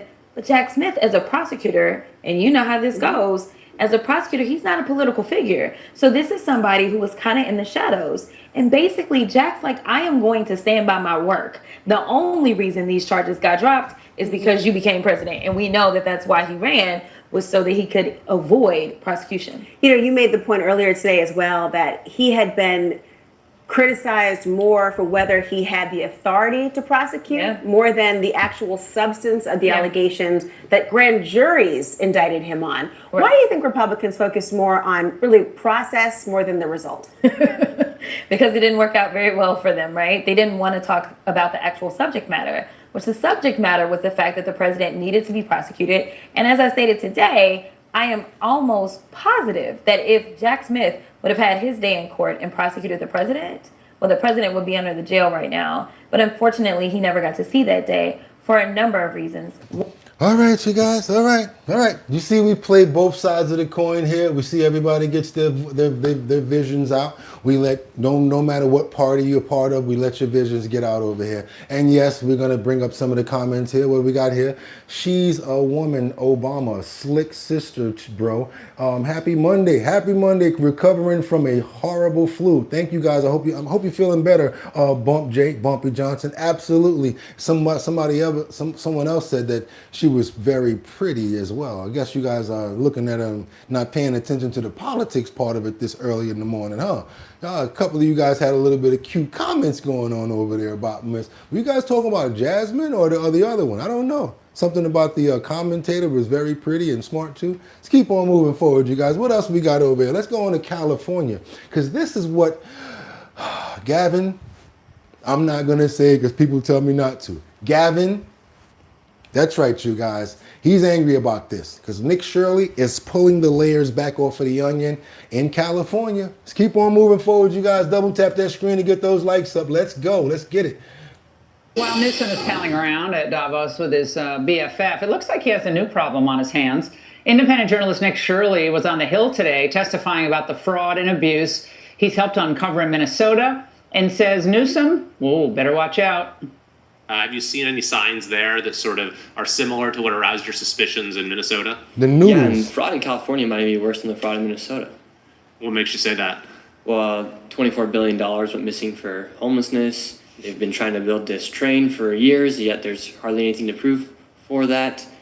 Fires. Nick Shirley is here exclusively to tell us more. Nick, what you've discovered in Minnesota finally made people pay attention. So what are your plans to expose fraud in California? Gavin don't like him. Well, I gotta be a little secretive about that because you don't know. You'd be surprised to know how dangerous exposing fraud is. I never thought exposing fraud would become something so controversial. But yes, fraud will be exposed in California. It'll be exposed all across the United States because we're learning that there's so much fraud that's taking place, whether it be through daycares or these projects like that high-speed light rail that Newsom's been trying to build for years. Are you surprised how easy it is? It's like taking candy from a baby, the federal government or state government, when you have these politicians and career bureaucrats who really have no incentive to stop the fraud or actually have a political incentive to keep the gravy train rolling here. Well, the only reason it could be so easy is because somebody has to be getting kickbacks. Because if anyone else was to give away $1 million to your next door neighbor or to some other rando, you'd want to know where that money is going. And so there has to be some sort of reason why they're allowing this fraud to happen. It's not just because it's some random NGO. Somebody has to be getting kickbacks. Now, you said it's dangerous for you out there. We've seen the videos and people screaming at you and so forth, but what have you had to deal with? I mean, your house gets doxxed, people try hacking your social media accounts, people start calling your family members, and you have to go everywhere with 24/7 security. It's just not the same anymore, and it kind of sucks, to be honest, because like I said, I was just exposing fraud, and then you see all this hatred come at you for doing a giant public service for America, where the majority of Americans are super happy. I'd say 99%, but then you have that crazy 1% that just gets super upset because they're the fraudsters. Oh man, and the sad part about it, what you got to be careful about, Nick, is some of those people at the top that you mentioned early are on that gravy train. They getting a kickback, so they getting angry as well when they find out what's going on. So be careful about other stuff, them checking into your personal finances, checking your legal and stuff like that. You got to be squeaky clean when you do stuff like that, you guys, and that's why I stay away from it. Let's double tap that screen and get those likes up, but I would like to give him a round of applause for the work that he's doing and exposing, because if it wasn't for him, people wouldn't even know what was going on. Remember, you guys, the Leering Center? He was the one that exposed it. I'm really proud of this kid right here. Let's keep on moving forward, you guys. Now we got to get into this attack dog with the Trump Treasury. Matter of fact, are we going to do that one first, or are we going to do this one first? Yeah, let's do this one, because Gavin Newsom already said what he was going to say. And you know that our president already has his fighter. Who are we talking about? None other than our buddy, what's his name again? I forgot his name. I'm bugging right now. But you already know he already punched Elon Musk in the face. So he's stepping up to speak for Trump. Scott Bessent. All right, so take a listen to this. Treasury Secretary Scott Bessent unloading on California Governor Gavin Newsom and his Davos detour. Went in. Being on the national stage is very different than being governor of California, with no signature achievements. But to say strange things like President Trump is a Tyrannosaurus Rex, what the hell does that mean? I could say Gavin Newsom is a brontosaurus with a brain the size of a walnut. And if you brought the knee pads, maybe that was for his meeting with Alex Soros. Okay, on that note, let's bring in Brian Brenberg and Dan Green. Brian, take this one. Where do you want to go with that? Yeah, there's a little bit of a spat happening here. Gavin Newsom's in the role of always having to try to grab attention, right? So that you do not want to mess with Bessent, because he's been known to give a couple of shiners out. Remember Trump, I don't know if he was trying to be funny, but he said, I offered Elon some makeup for the shiner that he had, but he didn't tell us how he got the shiner. Go back a few episodes, and when you see Scott Bessent in the title, you'll see another episode that said Elon Musk and Scott Bessent got it in. Boom! Scott Bessent cracked him in the face. That's the T-Rex thing and the knee pads thing. Scott Bessent is in the enviable role of being the guy who knows what he's talking about on this. And he can also point to the manifest failures of Gavin Newsom in California and say, don't come onto the world stage when people are fleeing the last place he tried to govern, which is California. So good on Scott Bessent. Gavin Newsom, I think, has got to find a different, approach, because his approach right now is just. I don't know. There's some saying that maybe he thinks it's working because he's getting the attention maybe he otherwise wouldn't be getting. But he. So yeah, Gavin Newsom is trying to get it, but I don't know. You got somebody like Scott that shut you down. That was a mic drop right there. That was like, get up out of here, man. Yo, it's like. All right, I love it. I love it. Let's keep on moving forward. We got to get on over to Chicago because we got the Chicago mayor. He got some real bad situations going on with these taxes over there. They're trying to increase taxes on the minorities. Why? For the money that they already gave away to the illegal immigrants. And you guys think that we're supposed to fight that fight? I ain't got nothing to do with it. I want you to see what the Chicagoans have to say about it because they're not happy at all. Let's keep on moving forward. And if y'all appreciate it, do your boy a favor, double tap that screen to get those likes up. I really would appreciate it. Come on, it helps people see that we're on the show. Right, Marie, we're talking about See that the show is on, sorry. $1 billion deficit for 2026, and the city's budget director warned Chicago now, y'all, come on. That is an optimistic outlook for the future. I'm standing here tonight with buyer's remorse because I supported Mayor Brandon Johnson. I feel like a fool right now. I feel like a plum fool. Now to NBC5 investigates, which for months has followed the money trail tied to Chicago's migrant mission. Total spending now tops more than $400 million. Without significant shifts in how we balance our budget, the services that the people of Chicago have begun to rely upon, they would certainly be in jeopardy. So the mayor of Chicago spent $600 million of taxpayer money on illegal migrants. Now that bill has come due and he wants to raise taxes so he can cover his behind. Let's talk about it. Nope, just wanted that part from you. I wanted you to see what the people had to say about that. We're going to double tap that screen and get those likes up because we got much more to get into. We're going to hit this off with the FBI that's bringing fugitive wanted for the 2016 South Carolina Charlotte Erler back. The one that used to look like Roseanne back in the day. You know which one I'm talking about? Because yesterday we definitely saw the other one that got brought back. That was the one that was like that was the El Chapo of Canada. The one that was the skier. Now we're going to get into the other one that's being brought back. Let's keep on moving forward, you guys. I want you guys to see the Charlotte Erler. One of the FBI's 10 most wanted fugitives is back in the Queen City tonight to face charges in a near decade-old Charlotte murder. Bureau Director Kash Patel and other officials escorted 27-year-old Alejandro Castillo off an FBI plane this afternoon at Charlotte. Don't look like Roseanne no more. I guess he said, you know what, I got to really change up my appearance. Douglas International Airport. A special team arrested Castillo in Mexico 1 week ago. He's accused in the August 2016 murder of his 23-year-old coworker Sandy Lee. For Investigators say $1,000. Castillo spent the last 10 years in Mexico, where agents tracked him down last week. For $1,000. And if you needed to see how it works and how well it works, just look at this case. And look at the fact that we brought Alejandro Castillo to justice 10 years later, right back to where he committed this atrocious crime. The FBI added Castillo to the most wanted list in October of 2017. Queen City. Now we got 4 people that's been added to the fugitives list. We got 4 more people that lost their lives in this horrific domestic shooting where the kids had to hide in the closet, you guys. It's pretty graphic right here. Want you guys to, pretty graphic. Atlanta, Georgia. The father kind of went there. The kids were in the house and everything. It seems like there's no borderline when it comes down to tragedy that's happening now. Definitely have to do some prayers after this one. Let's get into this now. Let's double tap that screen, get those likes up. I want you guys to see this coming out of Atlanta, Georgia.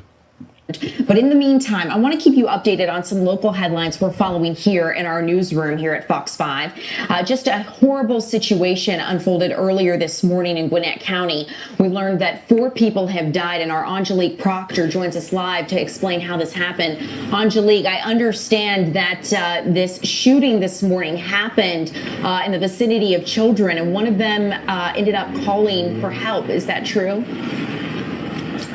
That is true. One of them courageous enough to pick up the phone and call police for help.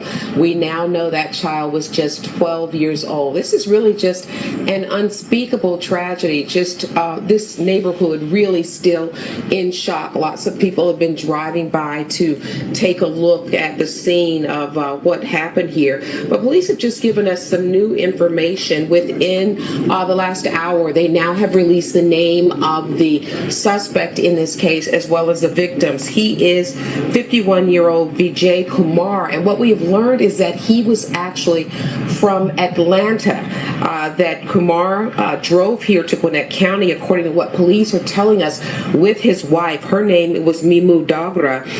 They got into an argument in Atlanta, according to police, then drove here to Gwinnett County with their 12-year-old child in that car. Now, police say once they got here, Kumar shot and killed not only his wife, but 3 other relatives. Now, police say just about 2 weeks ago, a male caller from this same house was in a dispute with his brother-in-law at that time. That was actually January the 10th. They called officers for help. Police say they responded, and the brother-in-law agreed to leave the scene. Well, this morning around 2:30 a.m., that is when this child called police and notified them of this shooting. We've been told that there were 3 children inside, one now 7 years old, another 10 years old, and then that 12-year-old who is the suspect's child, that they all hid in a closet, if you could imagine this, as this very violent shooting was happening. Just an unimaginable position for anyone, especially children. Now, Gwinnett police tell us that they arrived so quickly that suspect Kumar was still in the vicinity. We also talked with a woman who lives in this neighborhood and says she has dogs, and her dogs immediately realized something was wrong. Her dogs barking. I think the dogs started barking, and that's what got my dogs all riled up, because Teddy and Simon hear sirens, but they don't bark at it. But they went ballistic, and it was scary I didn't understand what was going on, so I was totally shocked to see. Dogs ain't stupid. They was crying out, barking, yeah. It was something really tragic, so close. Based on the information given by the child that called in and what officers saw when they arrived, they still saw the suspect's vehicle in the driveway. So because they got here so quickly, they figured he was still close by. So K-9 officers were dispatched and arrived on scene, and they located him in the wood line. It's definitely a tragic situation. 4 people dying at the same time, especially with children in the home, is very, very tragic. It's shocking to anybody. We are Yeah. Terrible situation right there. You guys definitely got to pray for that 4 situation right there. 4 people lost their lives. Want to just pray for them and make sure that they know that their souls have not been forgotten. Want to pray for the family members as well as the children who are affected by this situation, because it seems like people are not paying attention to the children when things like this happen. Amen, you guys. Want to thank, who's this right here? Shannon, thank you so much for the $20 super chat. If I allowed, I would like to tip. Thank you so much. I really appreciate that. Everybody, thank Shannon for the $20 super chat. I had to hurry up and say that because it was scrolling up. And also just want to continue to finalize the prayer as well, to make sure that you guys know that, you know, doing this stuff around children, it makes it even worse, a tragic situation, because now they can be affected by this in many ways. So I just want to give a cry out for their mental abilities, for their stability, and to try to see if they can get through this situation in some sort of therapy going forward. They're never going to be right when they see their parents, you know, lose their lives in a tragic event like this. Amen. Because it's already scarred them already. We have to keep on moving, you guys. I want you guys to get up to this Tippy situation here. We're going to be doing a follow-up on another situation that's similar with the dentist and his wife who lost their lives to the alleged ex-husband. while the other two children, their two children, were in the house as well. Got some updated information and breaking news on that story as well, you guys. Let's double tap that screen and get those likes up. This, of course, the arraignment on those 4 aggravated murder charges and 1 count of aggravated burglary and the deaths of Spencer and Monique Tepe back on December. This is a separate case. This is the one about the dentist in Ohio. 30th. So again, this is really the first time that he has appeared in an Ohio courtroom since his arrest. We do have reporter Lacey Crisp. She was in that courtroom for that very quick hearing. So we're going to try to get into with her in just a few moments. But let's bring you back up to speed with how this all took place. Again, as we know, the Tepes were found dead December 30th. This was inside their Wineland Park home. Spencer's employer called 911 that morning, concerned because Spencer didn't show up for work, and they said that was really out of character for him. Columbus Police Chief Elaine Bryant confirms that's when a responding officer initially went to the wrong address that day.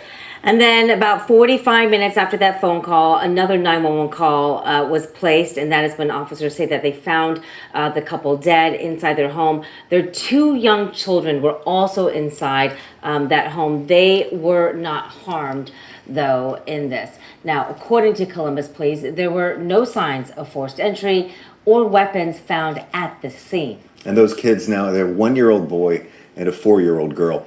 On January 2nd, just before 6 p.m., Columbus Police released this video. They say it showed a person of interest walking in the alley near the Tepes' home between 2 a.m. and 5 a.m. Michael McKee was arrested 8 days later in Illinois. And really that video and how he was arrested based on the video and then a car that was at the scene all led us up. Her ex-husband, Michael McKee. To this moment now where Michael McKee again in court today in Columbus facing those 5 charges. Let's get to Lacey Crisp right now. She's no, we don't have to. We gave us enough information right there, and we got to keep on moving forward, especially when we got another case coming up where we got Minnesota, someone that you guys really want to hear from. Tim, I can't say with the beginning name because you guys don't like when I say that. Ampon, that's right, Tim. He calls for the entire ICE to leave the state as a family man who lost their lives speak out. Basically, there's a family of the man, family of the man who lost their lives is going to be speaking out in this case. Let's keep on moving forward. They're following the latest developments tonight from prosecutors' takes and updates from local and federal leaders to small businesses in the neighborhood where the shooting happened, and a plea from leaders of the largest companies in the state. Our team coverage begins tonight with Heidi Wigdahl. Julie, despite being blocked by the Department of Homeland Security, the Bureau of Criminal Apprehension continued its investigation today. This morning, BCA agents were on the scene of the shooting, continuing to collect evidence, and they were also out canvassing the neighborhood. This is an inflection point, America.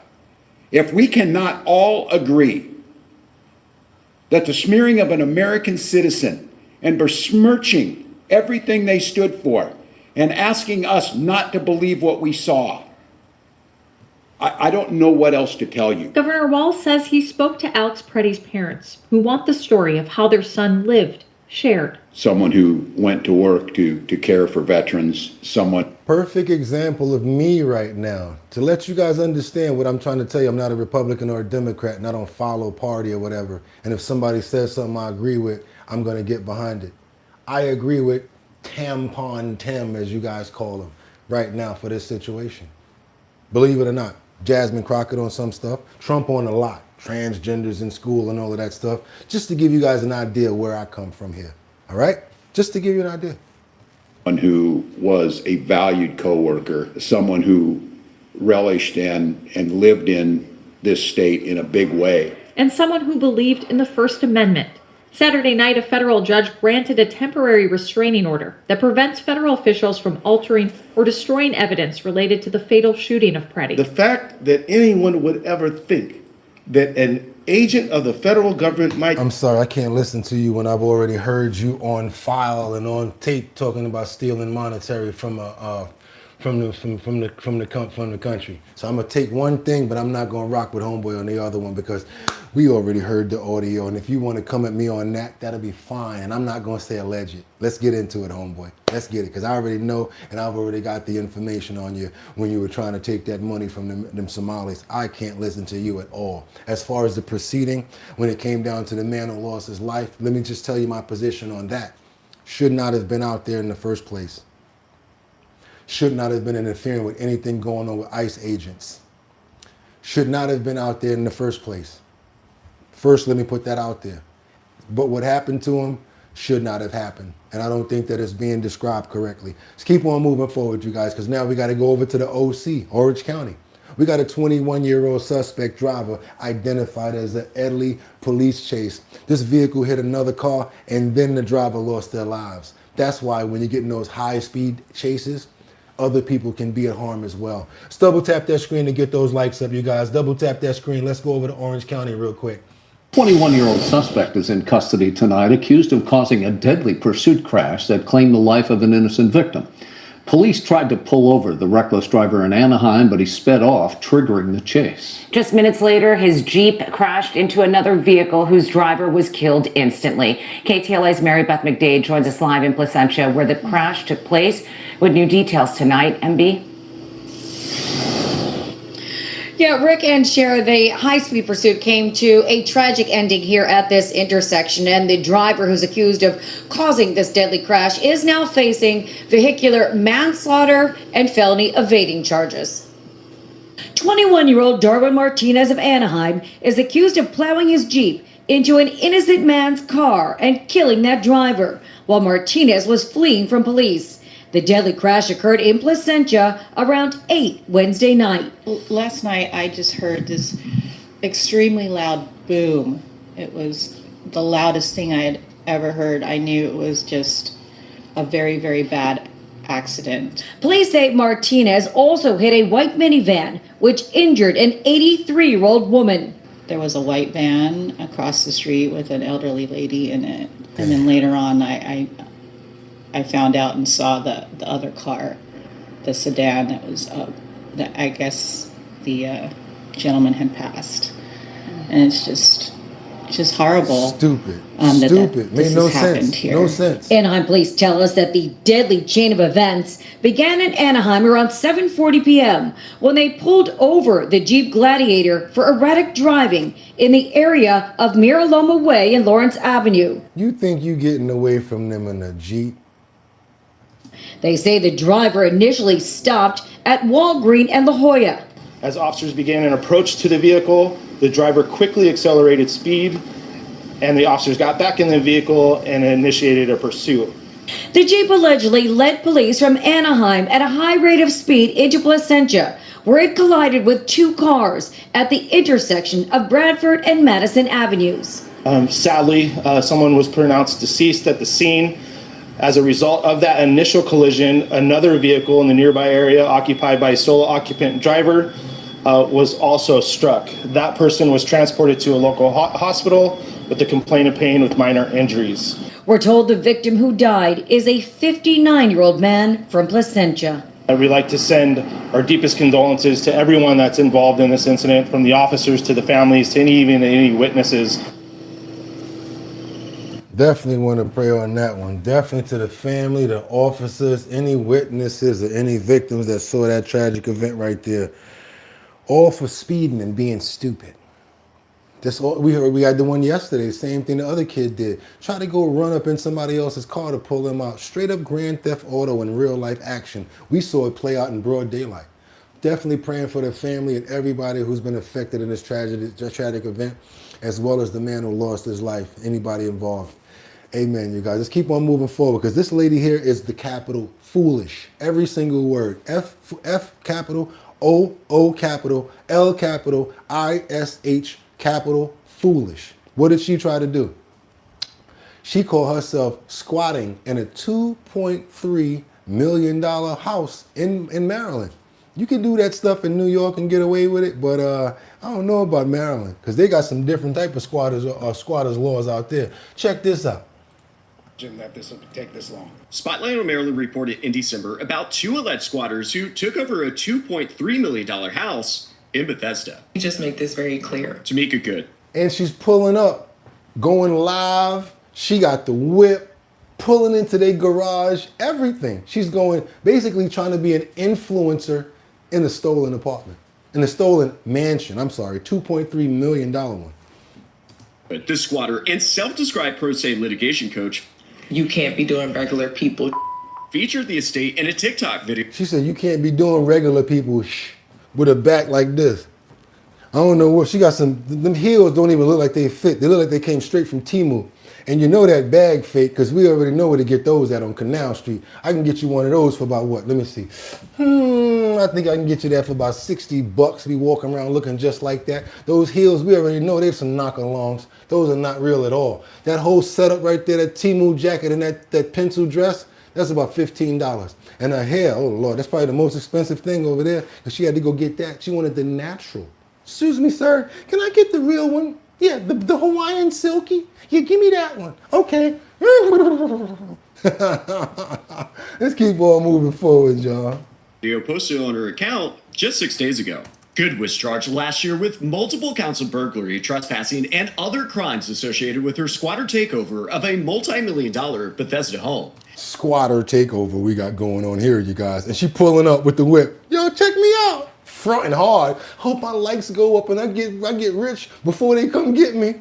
She had a scheduled court appearance on Thursday morning. In exclusive footage obtained by Spotlight on Maryland, Good can be seen in a black Porsche Cayenne leaving the property soon before 7 to make it to court. During the trial, Good argued that it was unclear what... Literally still living in these people's crib on the way to court. You know she's a crumb bum. We used to call that a cool bam. You know how somebody be acting like they all cool, but they ain't got no bread?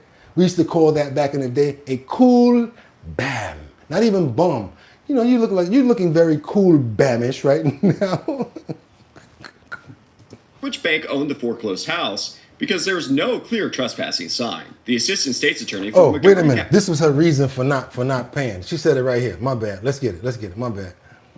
To make it to court. During the trial, Good argued that it was unclear which bank owned the foreclosed house because there was no clear trespassing sign. The assistant state's attorney for Montgomery County replied after hearing Good repeat herself multiple times saying, I know who doesn't own the property, and that's Tamika Good, adding, this isn't some vacant, abandoned, way out of the woods house. Hi, Miss Tamika Good.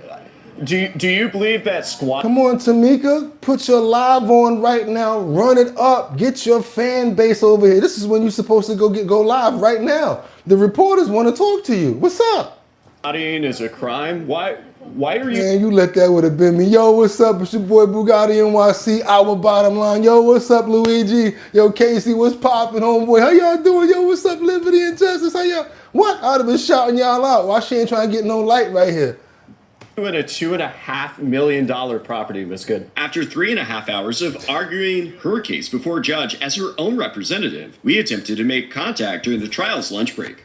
Get out my face. Ma'am, why are you in a $2.5 million property? Meanwhile, after Get out my face. Police followed Good into the... Did you guys hear the preceding conversation that was said? How she's defending herself? I thought she was balling. You pushing the Cheyenne, boo, and you pulling up to the whip, to the crib, right?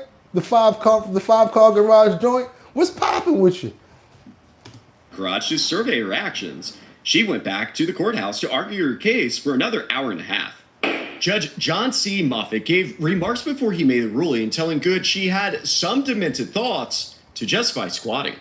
The prosecution replied, "This is frankly nuts." Good was found guilty on all counts of burglary and breaking and entering, and immediately sentenced to 90 days in prison. Watch your head. Of course, she like this right now. What about all my stuff in there? What about it? It's going to be in storage and you're going to pay for it. Oh my God. You want to go live right now? No, I don't want them to see me like this. So no. I'm telling you, you should have went live. They would have felt bad for you. Probably would have got some money on your books. I think the District Court of Maryland did the right thing today. He the one that snitched on her, by the way. 18-year-old living with his parents in a neighboring house to the home Good occupied brought the case before a Maryland commissioner's office because he said he wanted to take back the neighborhood from criminals. I felt it was my civic duty to do the right thing, to file these charges, and then to I ultimately bring her to justice here. They was having too much noise going up in there, the parties. I tried to go up there and chill when I seen a baddie. They ain't even let me in, talking about I'm a Chinese nerd or whatever. Oh, I'm a Chinese nerd. Okay, watch this, man. Watch this. I bet you won't be up here long. Watch this. Watch this Chinese nerd. Get your ass up out of here. today. Another witness in Good's trial, who asked not to be named for safety concerns, says he blames the state for a lack of action in what he says was terror. There was a law that was trying to get passed to kind of streamline the process. Come on, y'all, double tap that screen. Let's get those lights up. Come on. Concise decision to change the rules where it differentiates a squatter from a legal tenant. Until then, Bethesda neighbors say they will patiently wait until the next chapter of the squatter saga sees its day in court. I was pretty scared. I mean, all of us are in our neighborhood where we have a lot of elderly folks who were afraid to even go to sleep at night because they were worried that someone like Tamika or Tamika herself would break in and be living in their house and refuse to leave. We will continue to follow this matter and alleged squatting closely. I'm Gary Collins in Silver Spring with Spot. Nah, bro, I think you got a YouTube page or something like that, bro. Where your camera at? He probably like, yo, y'all see what I did, right? I just took all of her followers. I took her down. Now follow me. He probably was a follower. He probably saw her doing something on social media and was like, oh, you balling over there, right? Oh, yeah? I'm about to drop a dime on it, man. Oh, yeah? Oh, you doing good over there, right? Okay. I'm about to drop a dime on this. Y'all remember that scene from Belly? Y'all know what I'm talking about. He ain't like her getting that bread like that. Let's keep on moving forward, you guys. We got this New Orleans. Woo! I'm about to drop a dime on this bit. Yo, is you the coolest little thing around this town? Yo. Y'all know which one I'm talking about. I'm talking about Belly, that scene. Let's get on over to New Orleans, right, where this homeowner speaks out after a stolen yacht crashes into a boat in New Orleans, you guys. This fool here must have been a drunkard. I don't know what he was thinking. I don't know. Sometimes people just get into it and just keep on going. I'm gonna let her describe this story because he had to be drunk. Teaching son says she awoke early Saturday morning to something unusual. Alarms going off and security alerts lighting up her phone. When she checked her cameras, she realized someone was on her property. I was jolted out of a deep sleep when my alarm alerted me that someone has trespassed onto our property. I saw the perpetrator attempting to enter our home. Son says about 30 minutes later, the same man showed up again, this time on the dock behind her home and moving through the marina. Exclusive video shared with WWL shows a man attempting to flee in a large yacht near South Roadway Street. Your boy tried to steal a yacht and start bashing into other boats. Crashing into several dock sailboats along the way. After he stole the yacht and rammed it into the marina along with that group of sailboats, Coast Guard surrounded him down the ways a little bit, and from what I understand, he tried escaping by jumping out of the yacht and maybe fleeing by foot. Then they caught him. New Orleans police identified the suspect as Aaron Matthew. Officers say he abandoned the yacht and ran on foot before being arrested. They showed up within minutes, and they surrounded him. They were in contact with the Coast Guard. So I don't even know if he knew what he was doing. But right away, all the neighbors, we were in contact with one another, and everybody else was watching from their cameras as well. Yeah, that nigga was drunk. Wait a minute, hold up. Yeah, police say while no injuries were reported, Matthew is facing charges, including theft valued at more than $500,000 and simple criminal damage. $500,000. His bail gonna be serious, and he did that in that neighborhood, so you know they don't play that, boy. That nigga was like this. What are you talking about, God? Leave me the hell alone. I'm good. Let me at that boat. I could drive it. Oh man, let's double tap that screen to get those likes up. We got to get on over to Florida. We're gonna keep this section is gonna be called our snitching section, but this is for a good cause. Now, you know, she told and the other guy told too, but if they wouldn't have told, these people wouldn't have got caught. It wouldn't have been good. So let's get on over to Florida. A young hero, high school pair that got arrested. Talking about she got a Nizife in her backpack and she gonna do something with a letter. No you not. I'm telling. And I tell all kids to do the same thing. Because you know what, kid? 15, 9, 11, 7, 6 years old. You're saving somebody. And if you do this right here, you are a hero. I don't care what nobody calls you. You're a hero. Check this out right here. I want all the kids to know The only reason that people call you a snitch is because they don't want to get told on because they did something wrong, especially if it's something negative. You know about a murder or something like that or whatever, don't be quiet about that. And don't be quiet about nothing like this either. Then kids need to know it's okay to tell when stuff like this is going on.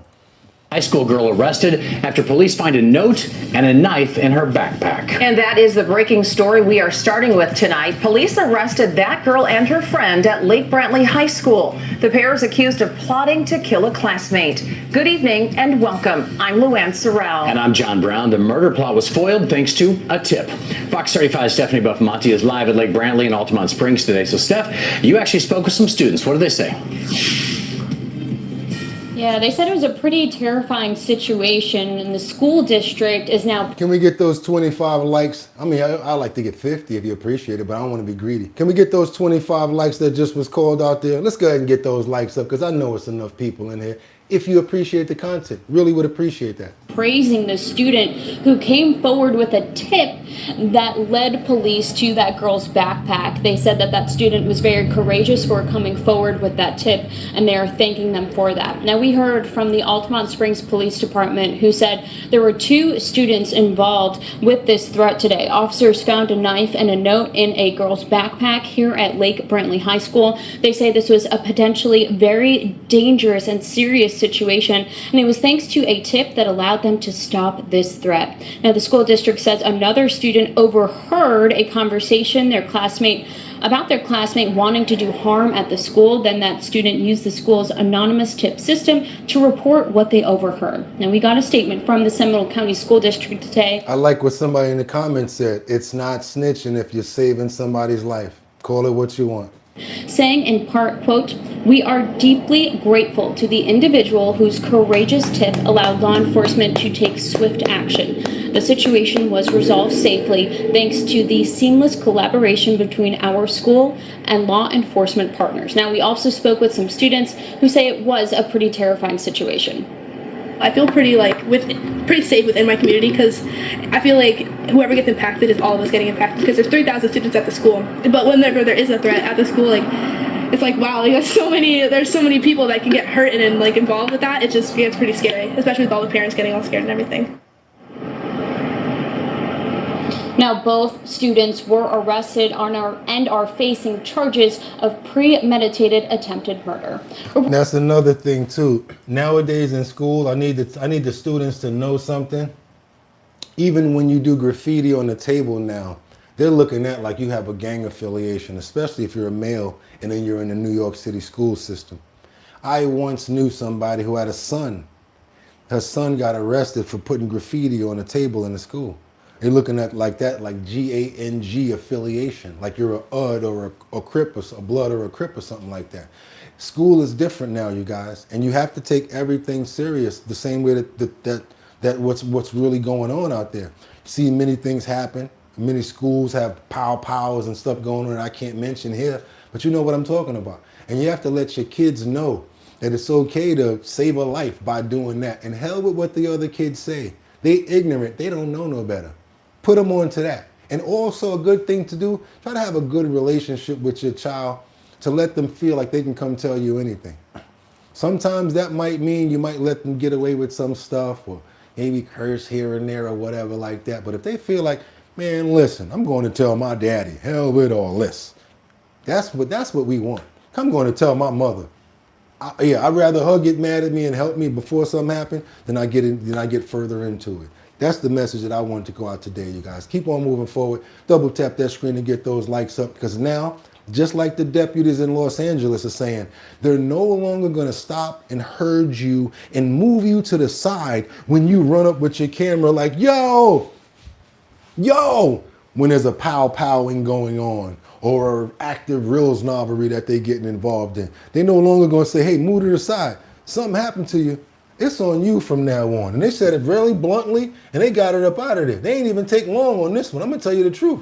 They did not even play on it. So I'm going to just cue this up real quick and tell you what they're saying in Los Angeles about our content creators. Multiple videos of this carjacking have been floating around social media. The San Benito County Sheriff is not very happy about it. He's telling us that he has taken to social media to deliver a pointed message to people who are shooting active crime scenes as they play out. He's telling people to let police focus on their job. Something happened to you. To That's all of on you who suddenly feel that it's okay in our society to walk into and amongst active crime scenes that are evolving, that even include gunfire, just so you can get some likes on your Facebook Live feed. I have asked my staff, or directed my staff, to stop trying to herd you all to safety. That's it. You saw that? That's it. That was it. No more herding you to safety. You want to be out there like, what's his name? Oh, I'm the roving reporter. We're in the live mix right now, you guys. Here it is. Little John is about to pow such and such. You want to be involved in it? Go ahead, bro. We ain't got no problem when you go down with it. He was trying to get content. Maybe he'll go live now. Maybe he'll go viral. That content is exclusive right there. Let's double tap that screen to get those likes up, you guys. That was real. That was real right there. Let's get on over to New York. And if I can make it there, I'll make it. Anywhere, it's up to you. New York, New York. Especially if you want to be a part of the MTA Fair Olympics. That's right, you guys. It's called the MTA Fair Olympics. Fair evasion. Trying to see if people can actually make it over the new turnstiles. Here we go, you guys. We got 3 competitors right now that's coming up hot and heavy. That's right, the MTA Fair Evasion Olympics. I can't believe they did something like this. Well, let's set the stage here. These are those new subway fare gates featuring those saloon-style doors. And now, let's enter those Fair Evasion Olympics athletes who are not quite exactly playing by the MTA's rules. We're here outside of Broadway Lafayette in Soho for New York City's very first Fair Evasion Olympics. Set to a chorus of cheers and chants. Viral social media video shows 3 competitors racing to climb over new subway fare gates. Whether you think, oh wow, these are really cool jungle gyms that they've installed in the city, or you think, wow, these are really ineffective modes of stopping fare evasion, you can get whatever you want out of it. They basically trying to tell you about this damn thing ain't gonna stop nobody. You're spending money for nothing. Even if we gotta wait for somebody else, they're gonna run through. Complete with a medal ceremony too. The winner takes home this prize. A check for $3, which is valid for 1 subway fare. We had a pole dancer, a parkour athlete, and a rock climber. We all felt like those were transferable skills. Talk show host Danny Fisher organized the event. For many New York, a pole dancer, a rock climber. Yo, this thing is funny as hell. Of varying athletic ability who have spent their whole lives living here hopping turnstiles, and then everything changes. It's like a paradigm shift, So I think to kind of challenge that shifting paradigm. The MTA's testing new gate designs at 20 stations before more widely implementing them with funding from the capital plan. And we're excited about all the benefits, including accessibility, making sure that we reduce fare evasion, and really just improving and making our system more beautiful. Additions that continue to draw loud opinions. Yeah, we got some parents out there that's getting angry because their children are getting their heads caught inside the doors. Like, mommy, mommy, get me out of here. You know what I'm saying? Stuff like that. But still, you still got the people that got enough time to run through when the door is still open. They got all types of ways. If they're going to evade, they're going to evade, you guys. Y'all know how it is. If you can make it here, you'll make it there, and you'll get on the train. Don't worry about it. Double tap that screen to get those likes. So we got this store manager that was rescued. What did she do? Rescued a homeless woman. And the way that he went about this, gotta say, a lot of love go out to this situation, you guys. We're going to get on out to Texas because they can't handle that cold. When they get a little bit of cold in the South in certain places, they don't know how to handle it. Yo, let's get on over to Fort Worth, see what's going on with this heart-touching story right here. Double tap that screen, y'all. With our Trevor Sahaki, and a story of life-saving kindness you will only see right here on CBS News Texas on this evening. Trevor? Steve, good evening. You know, it was a question that a lot of us had going into this winter storm. Where would the unhoused community stay? While many of them did find shelter, a woman who stays right around here by this food mart in South Fort Worth, she was outside all night. When I heard her name, it was one of my good customers. So I instantly was like, hey man, no, there's no way. We gotta go help her right now. And Ferris Hussein jumped into action this morning to help save one of his regulars, a homeless woman he knows as Bobby. Another regular found her frozen on the street, but only Ferris could lift her up. She felt like a rock, as stiff as a rock. I mean, it was, when I picked her up, her entire body was just, it was like no matter which way you picked her up, her body was gonna stay the same form. Once Bobby got inside, she warmed up and started thanking everyone, saying she was outside all night. Eventually, police and paramedics came and took her to the hospital. I don't really consider myself a hero or nothing, but we do this on a daily for our community. Doing it once in a while, it's not gonna cut it. That's just, you know, we do it on our daily for our daily customers, all the time, every time. And we did confirm with the Fort Worth Fire Department, they did come here to the Evans Food Mart between 9 and 10 o'clock this morning for that call. Well, we don't know exactly the status of Bobby right now. Ferris inside, he tells us that as soon as he sees her up and around this area, he'll let us know. Live in Fort Worth, Trevor Sahaki, CBS News, Texas. Yeah, and from what I see in the background, it looks like there's a few homeless people that frequent that area right there, and it seems like maybe that's a hub because maybe they look out for them or something. I want to give a shout out to them. Mad props, mad love for doing that, taking care of the lady in her time of need, because that was a beautiful thing right there. Not many people would have done it. So yes, want to send a prayer up for the good things, Lord, and thank you for bringing humanity into certain people so that we can show that it's not always bad things that happen. Amen. Do your boy a favor, double tap that screen. Let's get those likes up. We still got more. It's not over. No, it ain't over. Thought you ain't like the beat. It ain't over. We got an emotional point right here on a reunion of a woman who lost her dog, and it was pretty bad. She lost her dog in a train incident. This train crash, a lot of people lost their lives in this train crash, and people lost their animals as well. So she's been struggling to try to gain her wherewithal back, as well as herself, and she lost her pet. Let's keep on moving forward, you guys. I want you guys to see this story right here, and no, it's not in English, but for some reason, I know you guys, and I know good people, and I know you guys are still going to get this message, especially the fact that I'm going to help you get the message. I want you to see what's going on here. Get my chat back open. I want you to see this. So some people were okay, and others were really in bad shape. That was during the train crash. Muy mal, muy mal. Y Really lo tenías bad. delante. You'd see them right there, and you'd know that they were losing their lives. Don't want to say that word. Y sabías que se te iban. Y no puedes hacer nada. And there's nothing you can do. And your sister, was she rescued by the firefighters and brought back to the ambulance? Los bomberos la rescataron del tren y se lo llevó la ambulancia, bueno, junto conmigo. Nos fuimos directamente al hospital y ahora que ella está en observación y estamos Now she's being monitored and they're waiting. esperando, pues aprovecho para buscar a mi perro. But I'm using the time to look for my dog. She lost her dog in a train crash.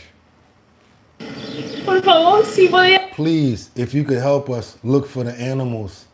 ayudar a buscar los animales. Que tenemos muchos y son familia también de Málaga. They're our family too. Y trabajamos en Madrid y veníamos pues We work in Madrid and we were driving back from a family weekend. del fin de semana en familia. Y con And with our little dog, it was also family. el perrito, que es familia también.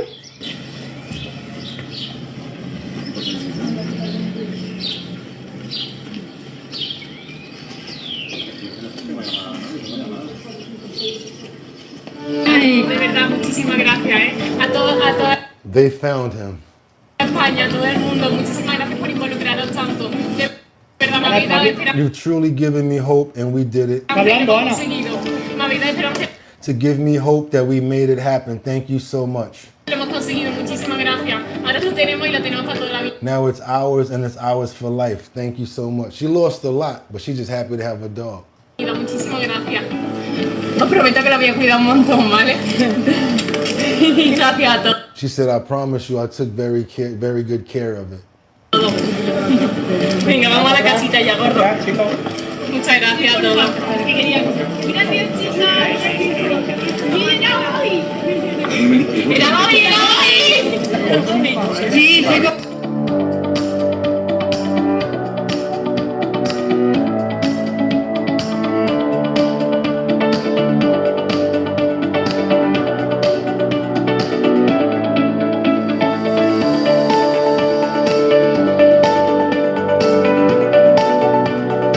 Like, I got my baby, I don't care, I can fix everything after that. You lose your dog, man. People don't play around with their dog food. I need my dog. Where my dog at? Where my dog's at? Y'all know what I'm talking about, no joke. And again, thank the Lord for a beautiful, happy ending. Not all stories have to end in a negative manner.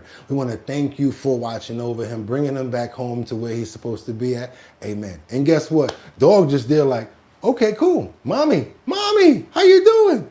Just happy to be back home. That was beautiful, wasn't it, you guys? Let's keep on moving forward. I told you how we get down over here. I don't forget about you guys. I can't leave you on a hard note like that. I'm the only one that'll show you a cat that can surf. Talking about. Yeah, y'all don't want to give me no likes? I can't get 400. How many other people show you a cat that can surf? I'm talking about, and he out there chilling. And if he don't go, he get kind of tight. Boats, anything like that, he want to be a part of it. So yeah, I thought that you guys might just like to hear about this story of this cat that learns how to surf just to be near his dad. Do you want to go on Papa's board? Right on Papa's board. When Mavi's in the water, he really feels at home. His favorite game is to jump from one board to the next. Look at you.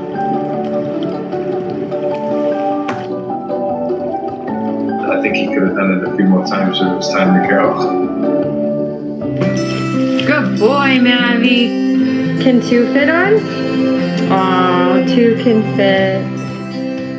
Maverick really likes to be Nick's shadow. He feels like if Nick's doing something, he's missing out if he's not with him. Surfing's a huge part of my life. After doing so much paddleboarding together, we decided to take him surfing on a really calm day with small waves. He just climbed right up to the front and surfed it all the way. He was exhilarated by that experience. What? Did it a few more times.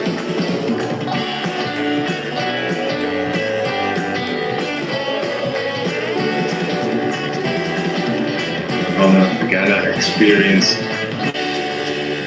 We were so proud of him. I think he's begging to go out on his board. Mavi, you gotta come down.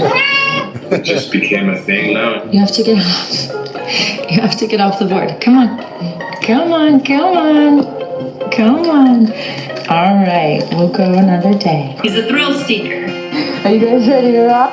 Because of that motion of the surfboard, he was able to master snowboarding with total ease.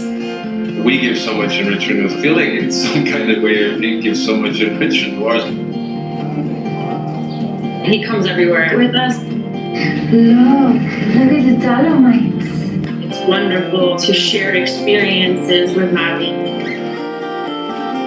Oh yeah, they're gonna have to find hotels that accept animals and all of that. But that's a good thing because there's animal hotels everywhere, especially if y'all making some money.